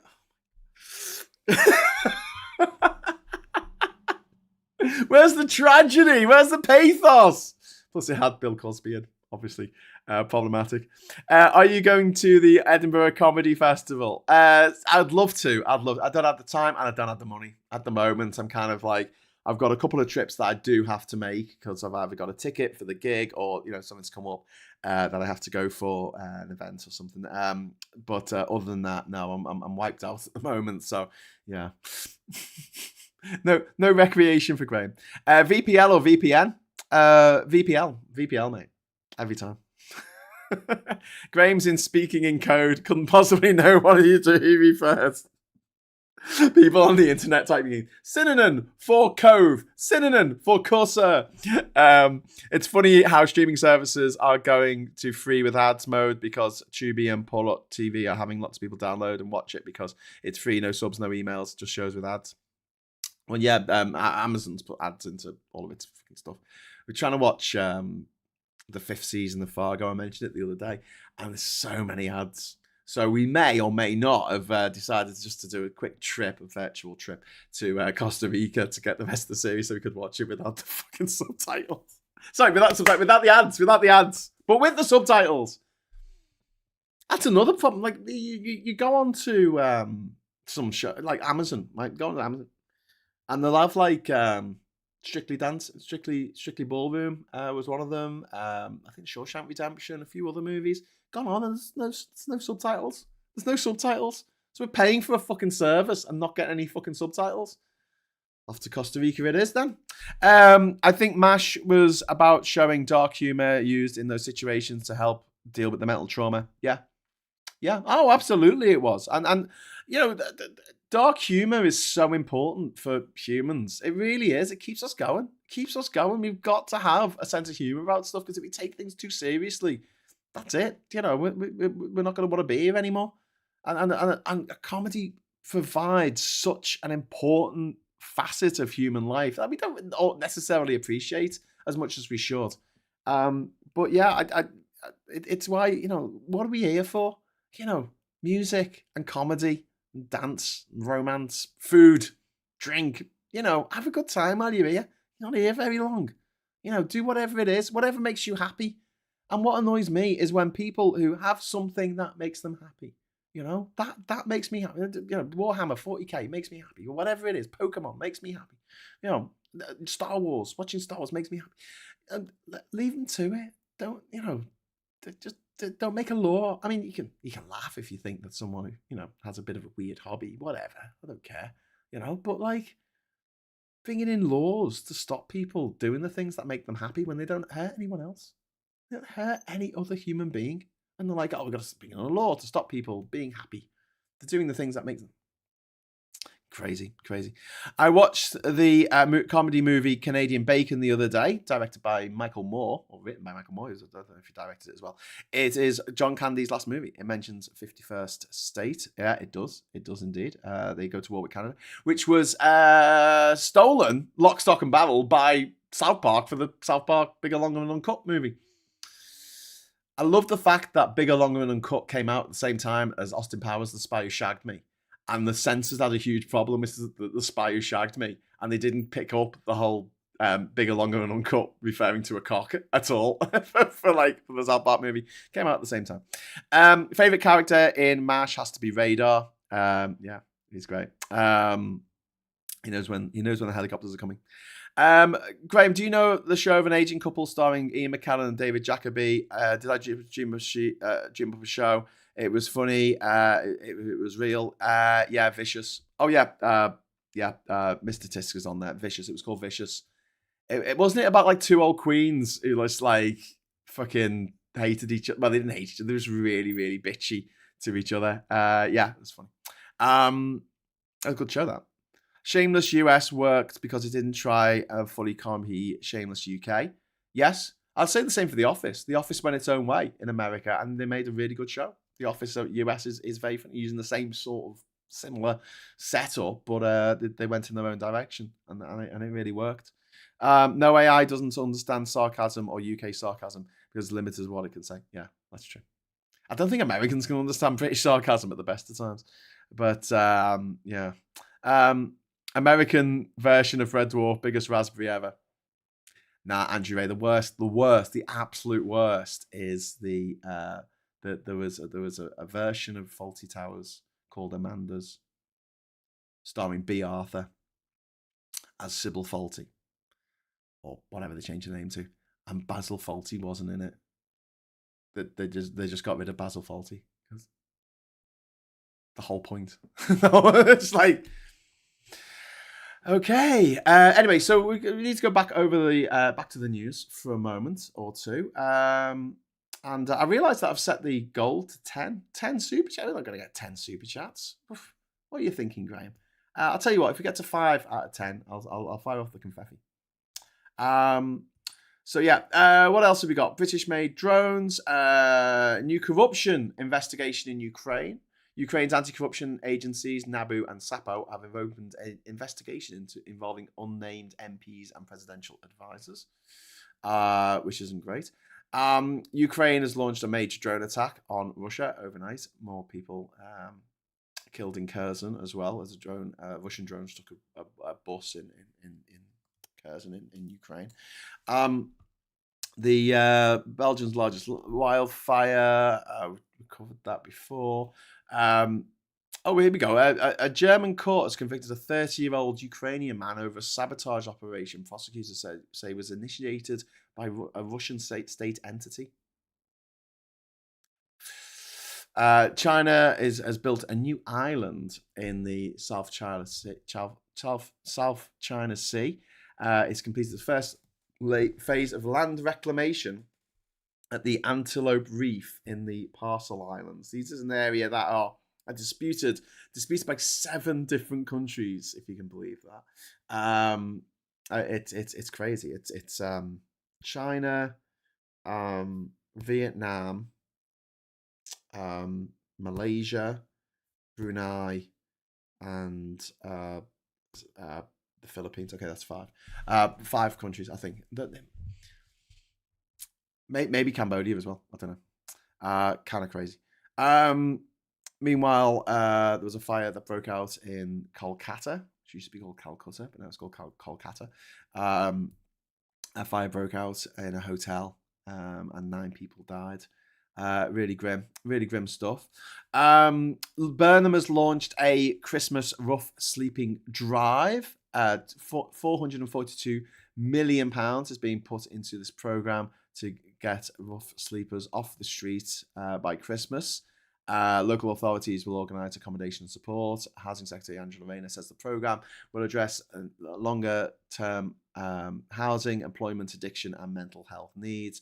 The government has not set a numerical target of how many people must be housed by Christmas, but I mean that is a moonshot. Good, go for it. Just don't crash into the moon like Elon Musk did. There was a story I think it was in the Guardian this morning about how 40% of UK food is imported, which we know. We import 80% of our fruit and 47% of our vegetables, But 18 of the 20 main countries supplying healthy, staple foods to Britain are rated moderately to severely vulnerable to climate change. We've talked about energy self-sufficiency and food self-sufficiency before, but Britain can domestically grow more apples, berries, tomatoes, peppers, cucumbers, onions, broccoli, and green beans. The only thing where we're particularly self-sufficient in this country is with carrots. Now, I don't like boiled carrots. I don't like them. They're too mushy. It's horrible. It's like, what's this? Why have you painted this mashed potato orange? Why have you done that to me? I like raw carrots, like Bugs Bunny, but I also liked roasted carrots. Put them in with some parsnips into the oven when you're doing a roast, mate. Trust me on this one. Trust me. So nice, so nice. Rayner did well when interviewed by the daughter of convicted criminals on Radio 4 this AM. Oh, who was she being interviewed by? Was it daughter of convicted criminals? Now, don't tell me. Was that Emma Barrett? Emma Barrett, was it? On Radio 4? Was it Emma Bartlett? Emma Bartlett, yeah. Her parents trafficked women and raped women, had women raped for money. And they used that money to pay for her education. She went to a posh private school and she got a job with the BBC. It's all right for some, isn't it? More than 40 of the UK's leading charities have warned ministers against imposing tougher benefit sanctions or cuts on disabled young people as the government considers. I think sanctions are ridiculous. Sanctions on people just don't work. What works is encouragement to work, to do the best people can. People want to work, but if you're not going to offer the support, you're not going to give people the help that they need, especially mental health support, then don't be mad at people when they can't do the stuff that you're expecting them to do. Could that German case be linked to the UK arson attacks directed at Starmer? Yeah, probably. I think there's Boltkov. I think there's a lot of Russian interference going on all the time across Europe. I think that's not Yeah. Into what jobs though? Least amount of vacancies in years. Encourage disabled to work. What the absolute fuck? There's a good point that we do need more jobs, and we used to be able to go anywhere in the EU and work, and we can't do that anymore because of fucking Brexit. So yeah, I don't know. Maybe it'll take us back into the single market, and then I can go and work in Europe, and someone can take my job talking bollocks every morning about what's happening in the news. I love the word shit gibbon. That's one of my favourite words. If that orange shit gibbon puts tariffs on us, changing the law, all golf courses must have at least one turbine per hole in the hole. I'd love to see wind turbines actually on Donald Trump's golf course up in Scotland. That'd be fucking brilliant. For fuck's sake, Ofgem are looking at increasing the energy price cap by a minimum of 4% in October. Make the energy suppliers take a hit to their profits for once. Yeah. And you wonder why you never hear of Emma Bartlett speaking up for women abused in the press. How can she? Well, is she going to give her private education back? That was paid for by the proceeds of women who were trafficked and raped by her parents, who owned a series of brothels in Manchester. Do you know who put me onto that? Terry Christian. He's got the dirt on everyone. You ask Terry Christian about anyone on the TV and he'll go, he should write a book. I think next time I speak to Terry Christian, I'll say you should write a book, and it's just like basically all the scandalous things going on in the background of the establishment of the United Kingdom. He's got the receipts.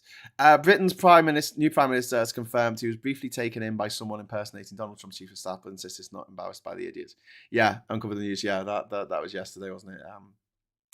I mean, I said this yesterday. Like, if you thought you were talking to one of Trump's staff and they said something mad, you wouldn't necessarily instantly think, "Oh well, that's obviously not a member of Trump's staff." Also, the woman in question, I forgot her fucking name now. She had there was a data leak. Susie Wiles, her name is. There was like a data leak last year, so it might have been someone spoofing a number or something. So, yeah. Anyway, Chris Bollocks. In other news, the USA public has been taken in by Jabba the Hutt impersonator pretending to be posters. No, it wasn't. Oh, yeah. Okay. Sorry. Point 8 says, Graham, I received PIP, but the Tories stripped me of it back in 2020 and I ended up being unable to keep it because of losing PIP. Luckily, I got another job, but it was tough and got PIP back late in 2024. I'm sorry you lost that PIP and you lost that pun, and you know how difficult it is, and this is why it's so disgusting what the refuck fuckers want to do with taking away PIP for everyone, and then taking it away, and people know how difficult it is to get in the first place, and 37% of the people who get PIP are in work. Like, just fuck off. But look, when we say that Labour are looking at doing this and that with PIP, I don't think the backbenchers in Labour are going to allow the government. We saw this last year when the government said, we're going to do this, and the backbench like, no, you fucking not. No, you're not. Shatner's bassoon. I love that expression as well. Shatner's bassoon. Danish conscripts deployed to Greenland amid Trump threats. Jesus. What a world. What a world we're in. So I was getting the name right. Is it Bartlett? I think it's Bartlett. I'll look it up. I'll look it up for you. Here you go. It's all right. I'm just doing a show. Emma Bartlett. That's her name. Oh, no, actually. No, it's not. Hang on. That's somebody else. Emma Barnett, as in a bad Barnett, as in a haircut. There you go. Emma Barnett, her name is, not Bartlett. Sorry. That's somebody else. Yeah. So there you go.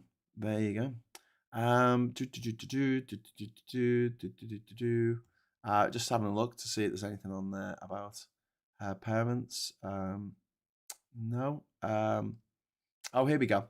In 2010, Barnett's father was sentenced to 3 years and 8 months in prison for operating brothels in the Greater Manchester area, following a prior 8-month suspended sentence in 2005, after which he continued to operate brothels using other people's names. Her mother received a suspended sentence for money laundering related to income from the brothels. According to the police, they found emails between Mr. Barnett and his Emma daughter talking about his whores. Although Barnett refuses to talk or answer questions concerning her father's conviction, she has written that the experience traumatized her, and it's been a long, horribly bumpy road to forgiveness. Well, if your parents pay for your posh private education, you manage to get a plum job on Newsnight and channel on Radio 4, then, what's to forgive, really? I mean, profits of crime, profits of the most horrific crimes you could possibly commit, I'm glad someone's having a nice end of the world. So I can't imagine how others feel when trying to join for the first time, says Hidden Light. Yeah, I'm lucky enough to have court files from the 2 to 3 times I had to win my benefits back. Some aren't so lucky and having to wait longer. Yeah, if you're a vulnerable person, it can be overwhelming. It can be absolutely overwhelming trying to get your PIP, trying to get your things that you deserve, because of the attitude of the gobshites, which is that everyone's faking it. Everyone's faking it for the free money. I said, why would I fake this? Why would I fake this life? You see people in the accommodation that they're put in. Why would they fake it? Why? And everyone knows someone, a friend of a friend, or a sister or a brother, or something like that. He's like going on about, they have all these holidays, and they say that they're disabled, but they're not. Like disabled people can't have holidays or something. But it's like, that one person means that no one else can have it. That one hypochondriac means you have to pack away the NHS. That one person who accuses someone of doing something they didn't do means we have to pack up the entire fucking justice system. We can't put anyone away for murder anymore because this one time this person said that something happened and it didn't happen. And I hate that. I hate that everyone's trying to catch you out all the fucking time. Can confirm I'm waiting for the DWP's response to my tribunal appeal, and I'm exhausted with it all. Yeah, I can. Ren, let's do some writing later. Let's chill out and do some writing. We can do some cooking. When they told me I was cured of my autism, I said, I bloody wish. Andy F. Apparently, it was a deal done in the 80s because we were taxing the fossil fuel companies at the rate of 78%. They could claim tax rebates to offset the cost of decommissioning. Bastards! There's a story here about NHS GP advice systems, which is linked to missed cancer diagnoses. An investigation has raised concerns about England's advice and guidance systems for GPs. The system allowed GPs to consult specialists instead of immediately referring patients, and this has caused delayed or misdiagnoses. Not diagnoses. Cancer is amongst the conditions specifically identified as being put at risk. The findings concern how referrals are managed rather than the clinical competence of individual GPs. But when you get referred, the person should be referred. It shouldn't be a case of the doctor just having a chat with a consultant. It should be someone who is, having an appointment within a week with a consultant, especially when cancer is concerned. The earlier you get cancer, not only does it mean that people are more likely to survive, but the earlier you get it, the cheaper it is to fucking treat. If you want to be really Machiavellian about it, yeah, you just all you care about is money. You're like Scrooge McFuck jumping into your fucking vat of gold coins, which would really hurt if you actually jumped into a vat of gold coins. But that's all you care about. Save some money, get early intervention. Prevention is better than cure. And if you can't, prevent it, then getting there as soon as possible improves the outcome massively. Again, the biggest scroungers of the state, I say it again, are the fucking wealthiest 10%. Yes, Chris C, I do not disagree. Graham, they claimed I didn't need it because I had a job, which I could only travel to because of PIP. Then they used my inability to attend the meeting upstairs and used my no-show. I was outside again. Fucking hell, pun. Fucking hell. Do you know what? And your story will not be unique. This is the cruel, mean-spirited, do-badder world that Trump and Farage and all that lot wanted to create. This idea that everyone's just malingering, swinging the lead, making stuff up. They're not really disabled. Let's look at some pair of posh cunts who went to fucking university, or went to posh fucking private school. Let them make a comedy show in which there's a kid in a wheelchair, but he's not really in a wheelchair. He's not really disabled. He's just swinging the lead. He can get up and get the thing he wants.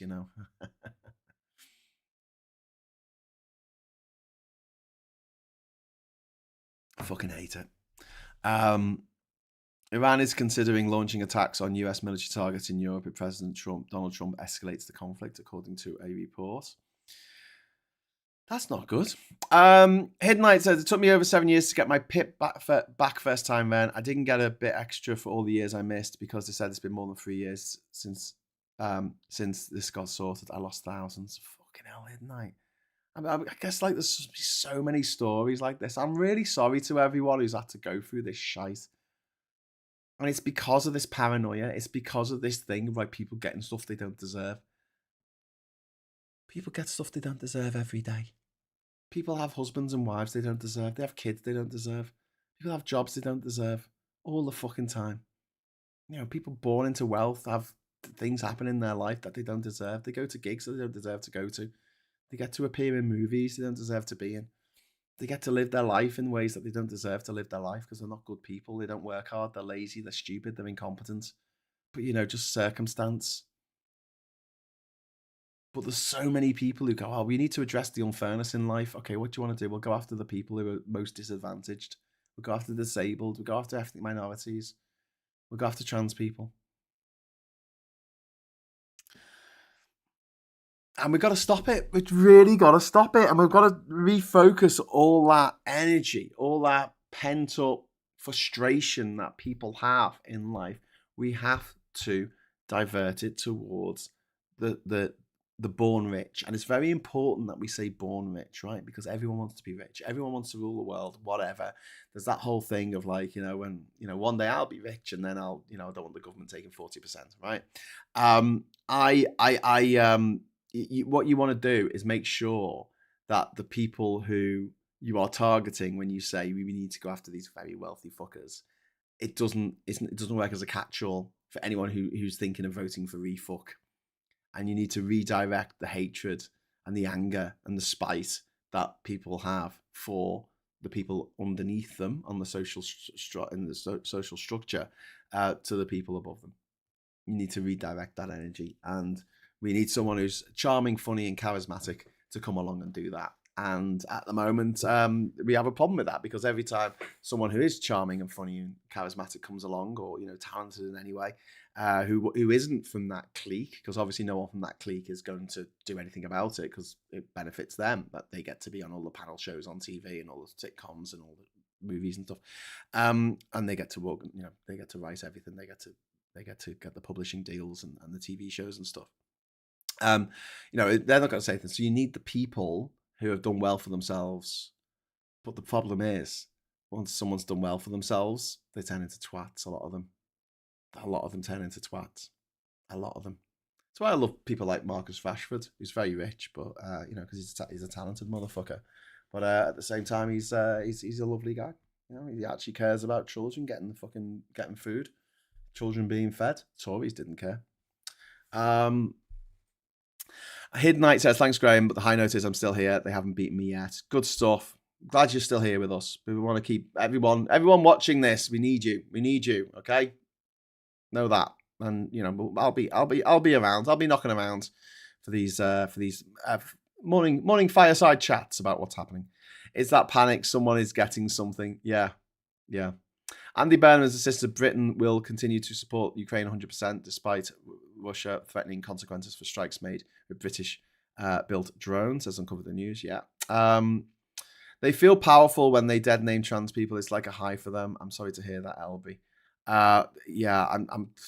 That is in my PIP tribunal pack. I was misgendered and dead named over 20 times. I'm sorry, Miss LB. That is shite. That is so shite, isn't it? And you're right. Sorry, I read the response to that before I read the original post. But yeah, they feel powerful when they dead name it. It's just bullying. It's just sadistic bullying. Making people feel like shit and people getting off on it. I'm so sorry. I'm very glad that we have this corner of the internet that's a safe space for trans people and people from all walks of life, but particularly the war that has been being fought against trans people at the moment by the wealthiest in society and the stupidest. The wealthiest and the stupidest have got together. Actually, not the stupidest. Some stupid people are all right. The most vindictive, the most evil, the most vindictive people in society. Worked on Marcus Rashford's old primary in South Manchester for a bit. Great people, and he's a lovely lad. I was just pointing out that FOMO is a massive driving force for a lot of hatred aimed towards the disabled. Yeah, I think you're right. Which is weird. Why would you want that? Why would you not want to be able to hear your kids laughing? Why would you want that? Why would you choose that? So what if I do this, then I'll be able to do what? It makes it hard to do anything in life. Can't take a phone call, can't listen to the radio, can't hear when a government sends a fucking alert to your phone to warn you about the wildfires that have been caused by someone's barbecue. Can't hear it. You're deaf. Why would someone pretend? Why would someone pretend to be trans? Why? This is the question that the transphobes can never answer, is it? Why would anyone do that? Why would a man who wants to assault a woman go into a public toilet to do it? That's the most ridiculous place to do it in the world because it's a public toilet. Anyone can walk in at any time and you'll get caught and there'll be a witness. You're opening yourself up to the potential of there being witnesses and then you'll go to jail. Why would you do it? No one's done it. But the idea that you're going to go through fucking surgery, that you're going to go on, you're going to go on puberty blockers, that you're going to go on to hormone treatments, you're going to do all that so you can go into the women's toilet and assault with. I hate to say it, but the most men who do the horrible things to women, it's someone that they know and they do it in their own homes so no one can see them. There's no witnesses. It's her word against his. It's so frustrating. Why would anyone do it? It doesn't make any fucking sense to me. There's the argument to absurdum, ad absurdum, or whatever it is. When people argue something to a point where it's of absurdity. When it comes to the anti-trans rhetoric, it starts in the place of absurdity. It starts in a place where this has never happened in the history of the world, ever. It's a fear of something happening that might happen. And it's like, well, it could happen. And then, then what? What will happen? What will happen? Well, someone could assault me in the toilet. That's a fucking crime. It is a crime. And you've got people like the Tories, anti-transphobic twats, right? And are they interested in women's safety? Christopher Chope stopped one person in the Tory party, right? Privately educated, of course. He stopped a bill going through to ban upskirting. Protecting women and girls, my arse. Anyway, you all know this. You all know this, friends. Saz, thank you very much for the £2 super chat. That's very kind of you. My bad pun, Laser Graham. We live in a ridiculous country that banned the word ninja. Teenage Mutant Ninja Turtles only in the UK. Any country scared of the word ninja can be manipulated into anything. Yep, it was Teenage Mutant Hero Turtles in the UK. Plus, it was Boss Cat, not Top Cat in the UK, because there was a cat food company called Top Cat. So they had to change it, but they didn't dub it over so that Betty still called him TC, and it was like, hang on, why are they calling him TC when his initials should be BC because he's Boss Cat? Never made any sense to me. But then again, America is a ridiculous country where they changed the name of Harry Potter and the Philosopher's Stone to Harry Potter and the Sorcerer's Stone because, I think we should make Harry Potter all trans. Should we do it? Should we just make an all trans Harry Potter and just make it like a sex comedy from the 1970s? Can we do this? And the entire cast is trans. God, it would drive, because it would be protected under the law of parody, If we did a straight up copy of Harry Potter, we could be done for copyright. But if it's a clear parody's protected. Come on, let's do it. The Philosopher's Bone. The Hairy Chamber of Secrets. Prisoner of Asker Gangbang. The Goblin Party of Fire. The Orgy of the Phoenix. The Half-Blood Prince Albert. Harry Potter and I Bet She Swallows. Harriet Potter and I Bet She Swallows. Let's do it. Instead of Deathly Hallows. Does that work? I don't know. Let's do it. Let's just do a series of parody fucking... God, could you imagine how irate J.K. Rowling would be? And the beauty of this, right? She couldn't do anything about it. Because it would be a clear parody. It would be like, this is a parody of your... and it's protected by law. It is protected by law. Parodies are protected. That's why Airplane could get away with using lines straight out of 0 Hour. Because it was a parody of 0 Hour. Yeah. Sally Potter and the Prisoner of the Single-Sex Toilet. I used to say that, Graham, YTC, because it was Top Cat. Because it was called Top Cat, but they had to change the name in the UK to Boss Cat. But I think that the theme tune still said Top Cat, didn't it? Close friends get to call him TC, provided it's with dignity. Get Mike Dix on the phone. I've seen what you're describing on an adult site once. It says blah blah CW. Yeah, I'm sure there are porno versions because isn't that Rule 34 or something of the internet? Isn't there a rule on the internet that there's a porno of everything? If any idea, any concept, any book, there's a porno version of it. But to do it as like a mainstream piss take, but make sure that the entire cast is trans women and trans men. Everyone in it is trans. J.K. Rowling would blow a fucking gasket. It might finish her off. I don't know. I don't know. She might do an open water too. Don't forget to include Robert Galbraith as a trans man. Yeah. Have you heard Cassette Boy's Harry Potter edits? Filthy but hilarious. No, I haven't. The filthiest thing I've ever seen on the internet was that someone took this is years old, but they took the Count from Sesame Street singing a song about how he likes to count things, right? And they beeped out the word count, so it sounds like he wants to fuck things. A really simple comedy trick to do. They just beeped out the word count, so it sounds like he's saying fuck. But you imagine your brain just fills in the gaps. It's good. Yeah, she complains mostly because the majority of the kids are non-white and she hates anyone who isn't cis white and straight person. Oh yeah, everyone has to be transgender and also part of the BAME community. Yeah, let's do it. Pun, yeah, though it's coded it to the right. I mean, Hermione Club that she made to save magical creatures was a pun for the eco warrior haters. Yeah. Sorry if that joke was low baller. It's the first thing I came up with. Pretty sure Harry Potter is LGBT plus coded. A boy who's literally in the closet finds a magical world and finally opens up to become the person he's meant to become. Yeah. Yeah, before she went mad. Before she went mad, she was an ally. She was an ally. Fucking hell. A long time ago. Anyway, so there's the outbreak of Ebola in Congo still going on, and there's over 5,000 confirmed cases now. Really, really worrying. Angie Nixon, I mentioned, won the Democratic primary for the US Senate last night. She defeated the former national security official, Alexander Vindman, who had raised, as I said, 16 times more campaign money. Forest, the 59 million acres of forest is going to be chopped down by Donald Trump. 59 million acres are going to be logged, mined, roads construction, whatever it takes. 30% of the national forest system in America. Trump says that he's gonna knock them all down. Gonna cut them all down. Gonna cut down all the trees. But I'm sure Hillary would have been just as bad. I'm sure she would. Just as bad.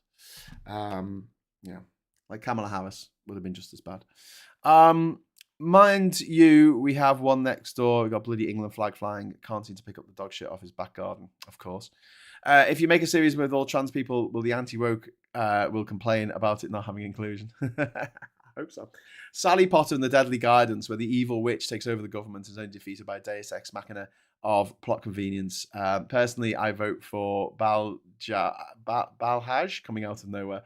Balhaj. I mean, obviously, if we're going to do a parody, we can absolutely take the piss out the fact that the Voldemort in our show, in our TV series, or in our film, whatever it is based on J.K. Rowling. You know, and we go back to her backstory, and she used to be really nice and kind to everyone, and then one day she got bitten by a tiny trans person, and after that she was mortally afraid of trans people, and so she has to go and try and make their lives a misery in any way that she can, because she's horrible. Anyway, the washing machines will not empty itself into the tumble dryer. Well, not yet. Anyway, working on that. So I'll bid you goodbye, and hopefully you'll catch you all later. Oh, thanks for that, Chris C. Enjoy. I'll be still be here in a few minutes, I think. A few more news stories to talk about. We've got Minnesota is suing Texas over an ICE shooting suspect. Minnesota is suing Texas Governor Greg Abbott about his refusal to extradite ICE agent Christian Castro, who is accused of shooting a Venezuelan man in the leg in Minneapolis in January. Seems a bit crazy that you got a country where people have to be like extradited to other parts of the same country, but that's America for you. Then women stranded outside Ceuta's migrant reception center in North Africa have told Reuters they are being harassed while sleeping rough. The center is housing about 700 people, despite only a capacity of 500. Authorities estimate between 5,000 and 8,000 migrants remain in Ceuta following July's mass border crossing. And then we've got this landmark trial that's going on. We haven't talked about this enough, I don't think. But Meta is having a landmark trial over alleged harm to children. 29 US states are suing Meta. They allege Facebook and Instagram were deliberately designed to encourage compulsive use by children and teenagers, and also accuse them of improperly collecting children's personal data. It's a bit of a slam dunk for those states that are taking Meta to court. Let's see what happens next. The people who are keen on flying flags aren't very keen on learning how it's supposed to be done. Yeah, they're all upside down. Graham have the Voldemort say it's a trans person who bite her, but in the third act flashback, it's revealed that it had been a wealthy right-winger. Maybe. I'll make them trans themselves. I'd make it so it was a woman and a female Voldemort, and it turns out in the end that it was a trans man all along. It was a trans man pretending to be a woman. It was a trans man pretending to be a cisgender woman. There you go. That's the big reveal at the end. So Joanne, I mean Voldemort. So you were born a boy. Very interesting. I can't think of a better origin for person so evil. I mean, only karma backstories. So J.K. Rowling is mold personified any day since day one.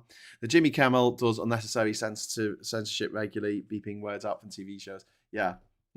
I don't know why the Count on Sesame Street in particular was just the funniest thing that you could possibly do that to, but for me, it was the funniest thing you could possibly do it to. Okay, so the goal ended. We didn't get our goal. Okay, I'll just do one super chat. One super chat, okay? One super chat, and we'll get confetti. And if you want to tell me what kind of confetti you want, you can do that. We're going to go quickly to the papers, and then we're going to try and wrap up for 12, okay? So you don't have much time. Just doing these things here. Just loads of emojis, just all the emojis there. There's a pinata in there, because why not? Okay, so where was I going? Over to the papers. We've got the papers, got the Times. What happened? Where is my Times? There it is. Okay, the Times. My Worst Holiday Job by Sathnam Sangara. It couldn't have been that bad, mate. You went to private school, come on. Meta hid the truth about impact on children's mental health, referring to the trial that I've just been talking about. Power shift puts growth in hands of Number 10 North. Burnham transfers responsibility from Whitehall. Andy Burnham has said that Number 10 North will take over responsibility for the economic growth from the Treasury as part of the huge transfer of power away from Whitehall. A puninator. Thank you very much. We've hit the goal already. That was amazing. Thank you so much. That means that I'm free to. What do you want? Bin Feffy. You want Bin Feffy? Okay. All right. Bin Feffy. Woo! Yeah, it's the bin. It's the bin. It's the bin. My little bin song there. Hope you enjoyed that.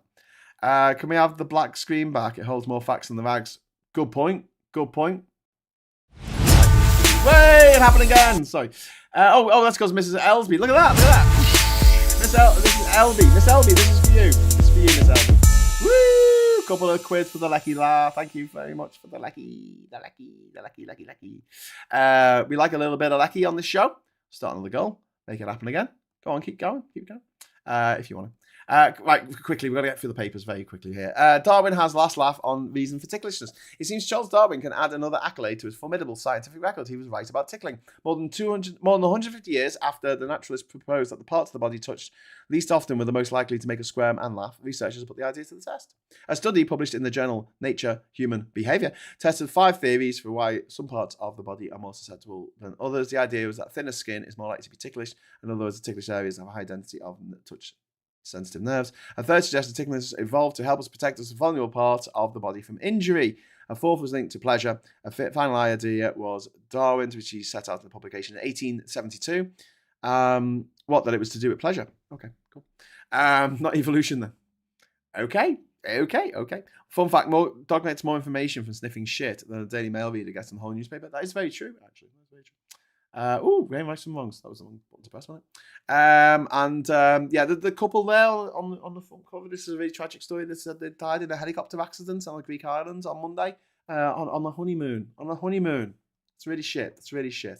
We've got the how to handle tricky money chats with friends. Keep pushing. Edinburgh actors go to the limits of endurance shows. Okay. I reckon I'll be good at that. Burnham pledges to get all rough sleepers off the streets by Christmas. Andy Burnham has urged local leaders to offer rough sleepers in England the route off the streets by Christmas. Williams sisters and first doubles outing since 2022. There they are.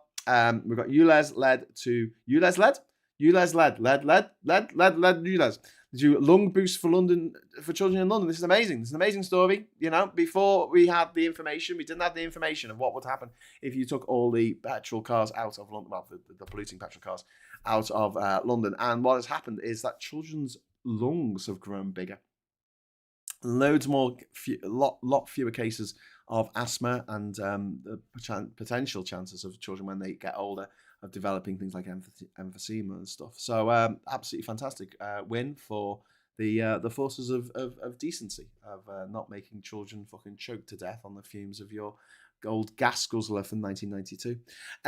Meta sued by 29 states in landmark trial in US. We've already covered that this morning. I do feel sometimes that we do cover stuff that we've already covered. We've got they do cover stuff in the newspapers that we've already said. 3 from same family drowned in tragedy at Seaside. We mentioned this earlier. And a girl's been left fighting for her life. A water off the Sussex coast. Really, really, really sad story that. Where do you decide? Where do you stand on the divisive debate on how women should age? Whatever they want, whatever. I don't care. I'm not a woman. Exclusive. Why is there a debate? What does it matter? I mean, that's this is the Daily Mail, isn't it? Where do you stand on the debate of how women should age?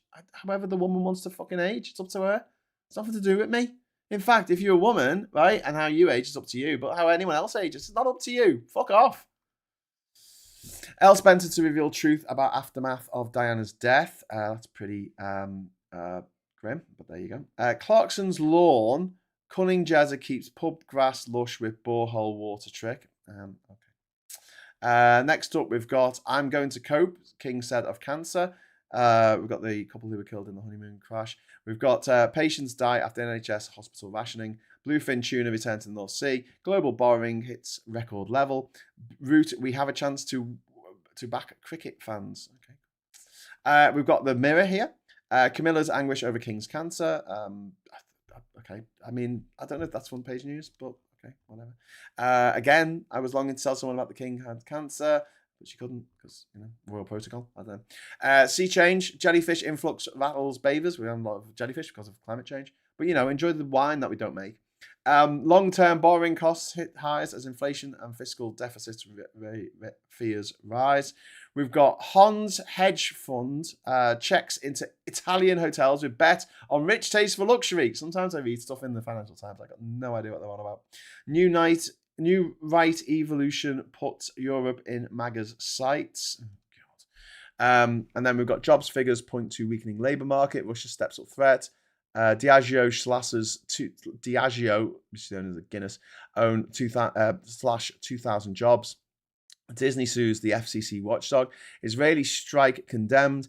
Asia shift worries US allies. Libya calls for $40 billion. And Infantino critic out. That's one of them where, the person who's done the horrible thing stays on, and the person who said that they shouldn't do that horrible thing has to leave, like when that time that Priti Patel stayed on in government when she should have gone.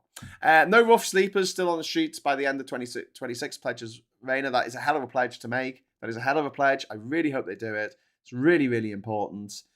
People who have just been let slip through the cracks and used by the Tories, by the refuckers, as a thing to point, as something to point at and say, this is what happens if you speak out of line.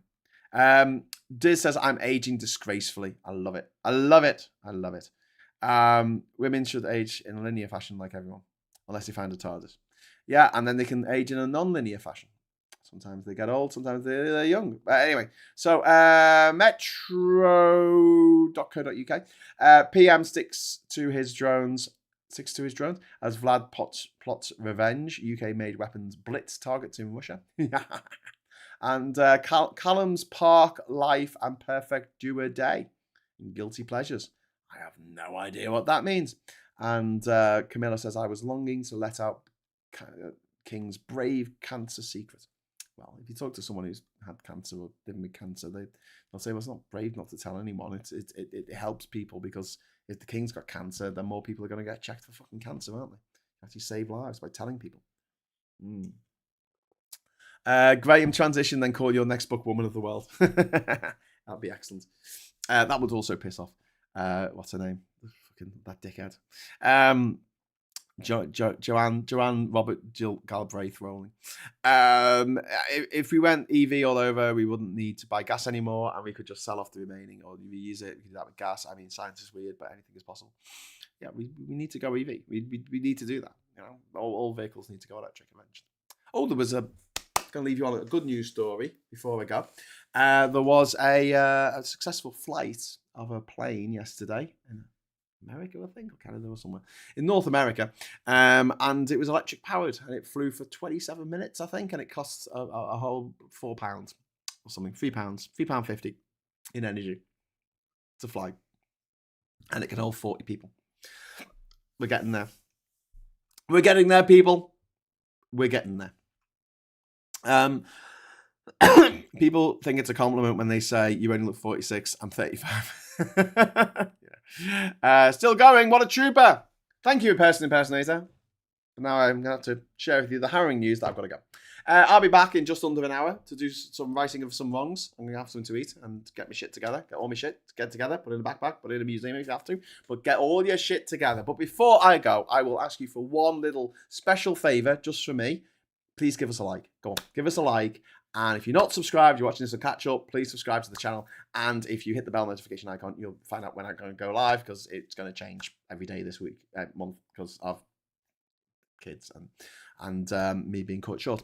Fun fact on EV mileage to GV mileage: the further in EV you go on a full charge, then you go on a tank of gas. Plus EV are cheaper and used for people for EVs.